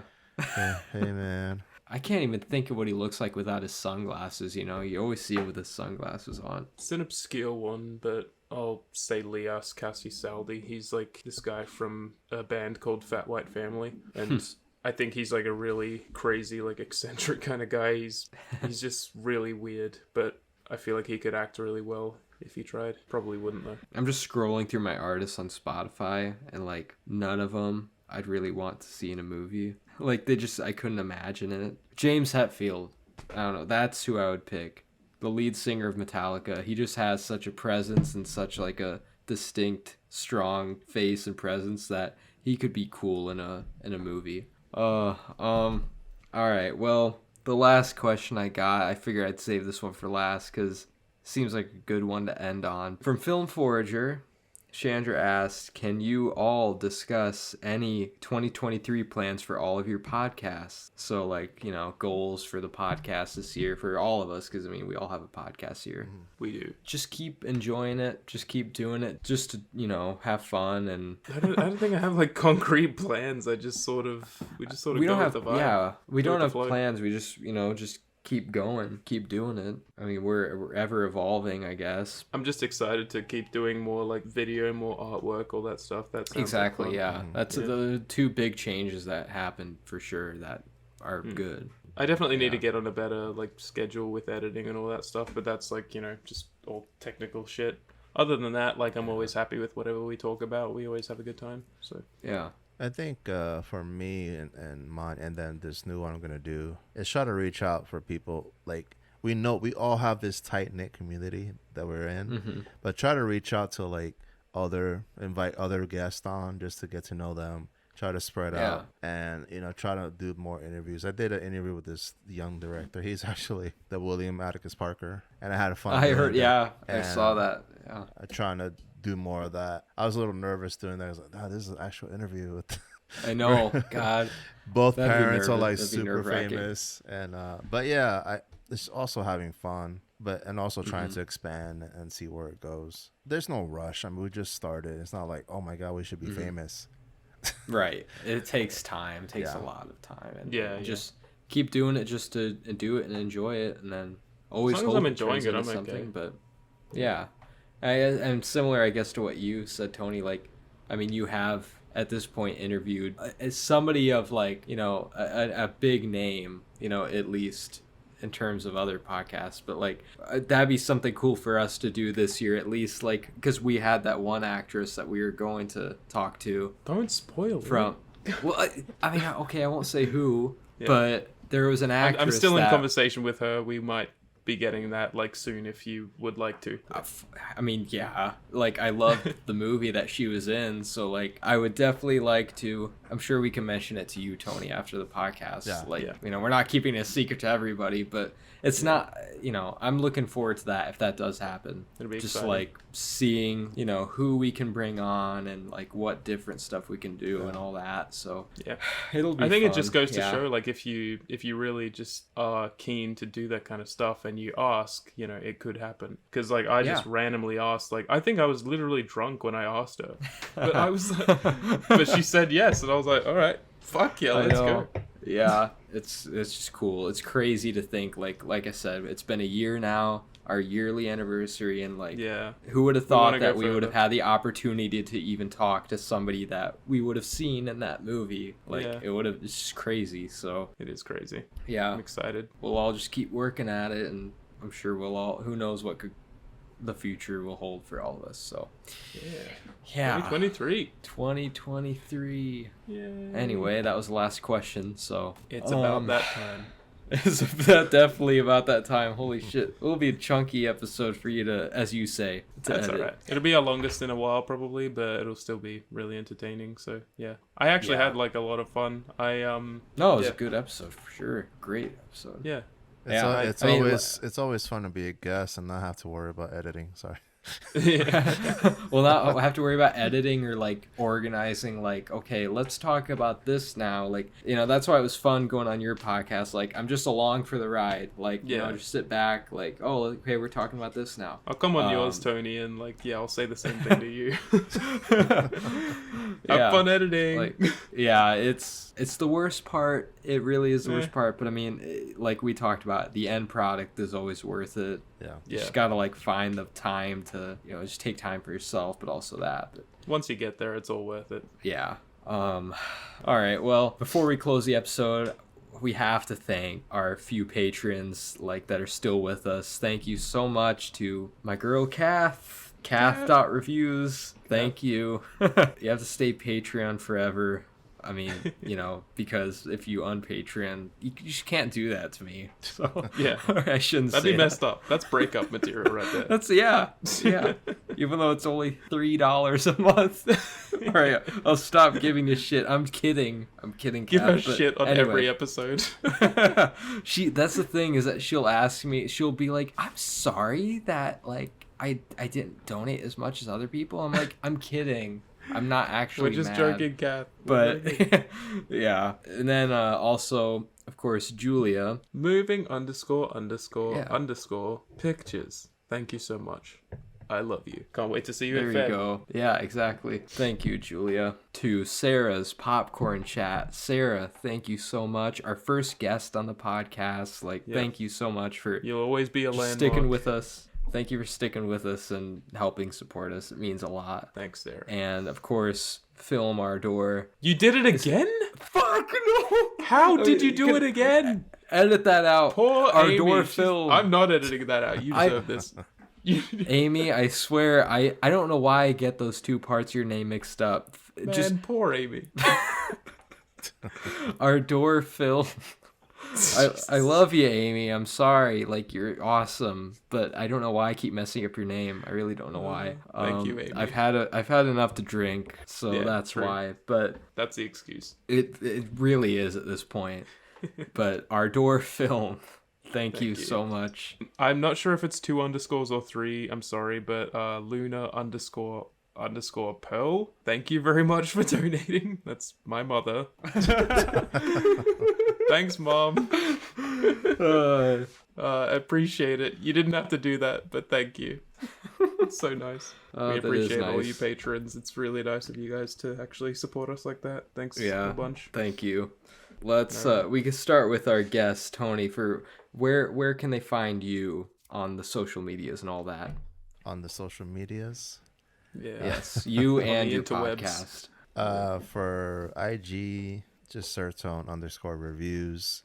For the podcast is _real spotlight, and in both you'll see on the bio you'll see the link tree that could send you to everything. If you want to see my reviews on Letterboxd, it's like sir_tone TONE. And that's pretty much it for socials. We'll link all of it in the description. Yeah. But anyway, thanks for having me. I mean, I feel honored. 1 year anniversary for you guys. Yeah. And, Well, thanks for coming on. Oh, it was a lot of fun. Of course. Yeah, that was fun. Covered a lot. We went on tangents about Moonfall and what else? Yes. What and video games, lots of video game talk. You started talking Signs. about Michael Bay, and then we went on a 20-minute. We went for. Yeah, wait, what did that end on? We started with Michael Bay and then talked about DC. Alec Baldwin yeah. and then The Crow and then like just all sorts of stuff. I don't know. Yeah, it's a wild episode. There's a lot in there. Yeah. And of course, you can find me at Views by Quinn on Instagram, Letterboxd, all the social medias. I don't have to name them all, but you can find a link tree in the description, as well as, of course, my other little podcast, which I have not put an episode out in months, but I'm going to try to get on it this year. Nick has to get his adapter for his mic, so that's why we haven't recorded anything, but Blood Talk. It's the horror movie podcast that I have, which I only have one episode out yet. You should start having guest hosts and see if he buys that adapter real quick. Oh yeah, I know. I'm gonna get on about that. Yeah. He'll get that, and then we have to. I really want to try and make that like a thing. This is something I might as well mention it now, because by the time the episode comes out, then you're not doing another podcast, are you? No, I'm not doing another podcast. 2 is enough. But all right, good. No, but this other thing that I mentioned on the live stream to you, Liam. Oh yeah, you know what I'm talking about. I just wanted to mention to people that I'm going to try and start Twitch streaming. Just, in my free time, like when I'm not working and like I'm playing a video game, I figured why not set up a webcam and a mic and just throw it on and just see what happens. So it's under the same name, Views by Quinn. You could just find me on Twitch like that. I'll have that in my link tree too. That's just something new that I'm starting this year. And if you want to swing by and hang out and watch me play whatever, then feel free to do so. So that's the only other new thing. I certainly will. Yeah. And you can find me at Movies Music Me on most of the social medias. There's different variants of it, but it's all in the link tree, so just go there. And I haven't uploaded a YouTube video in like a month. Yeah. It's crazy. Oh, all right. Let's end it. So it's a long episode. All right. Goodbye, everybody. Hope you enjoyed. And every time I gotta do this damn outro. Do it. And it's always like, it's midnight and I've got 11 other neighbors. You didn't have to scream complex. it. Last time you whispered it. What should I do this time? I don't know. Scream it again. Peace out, bitches! Anniversary episode, bitches. Hell yeah. There you go. Anniversary. And now my neighbors hate me again. Whatever. I hate them too. They suck.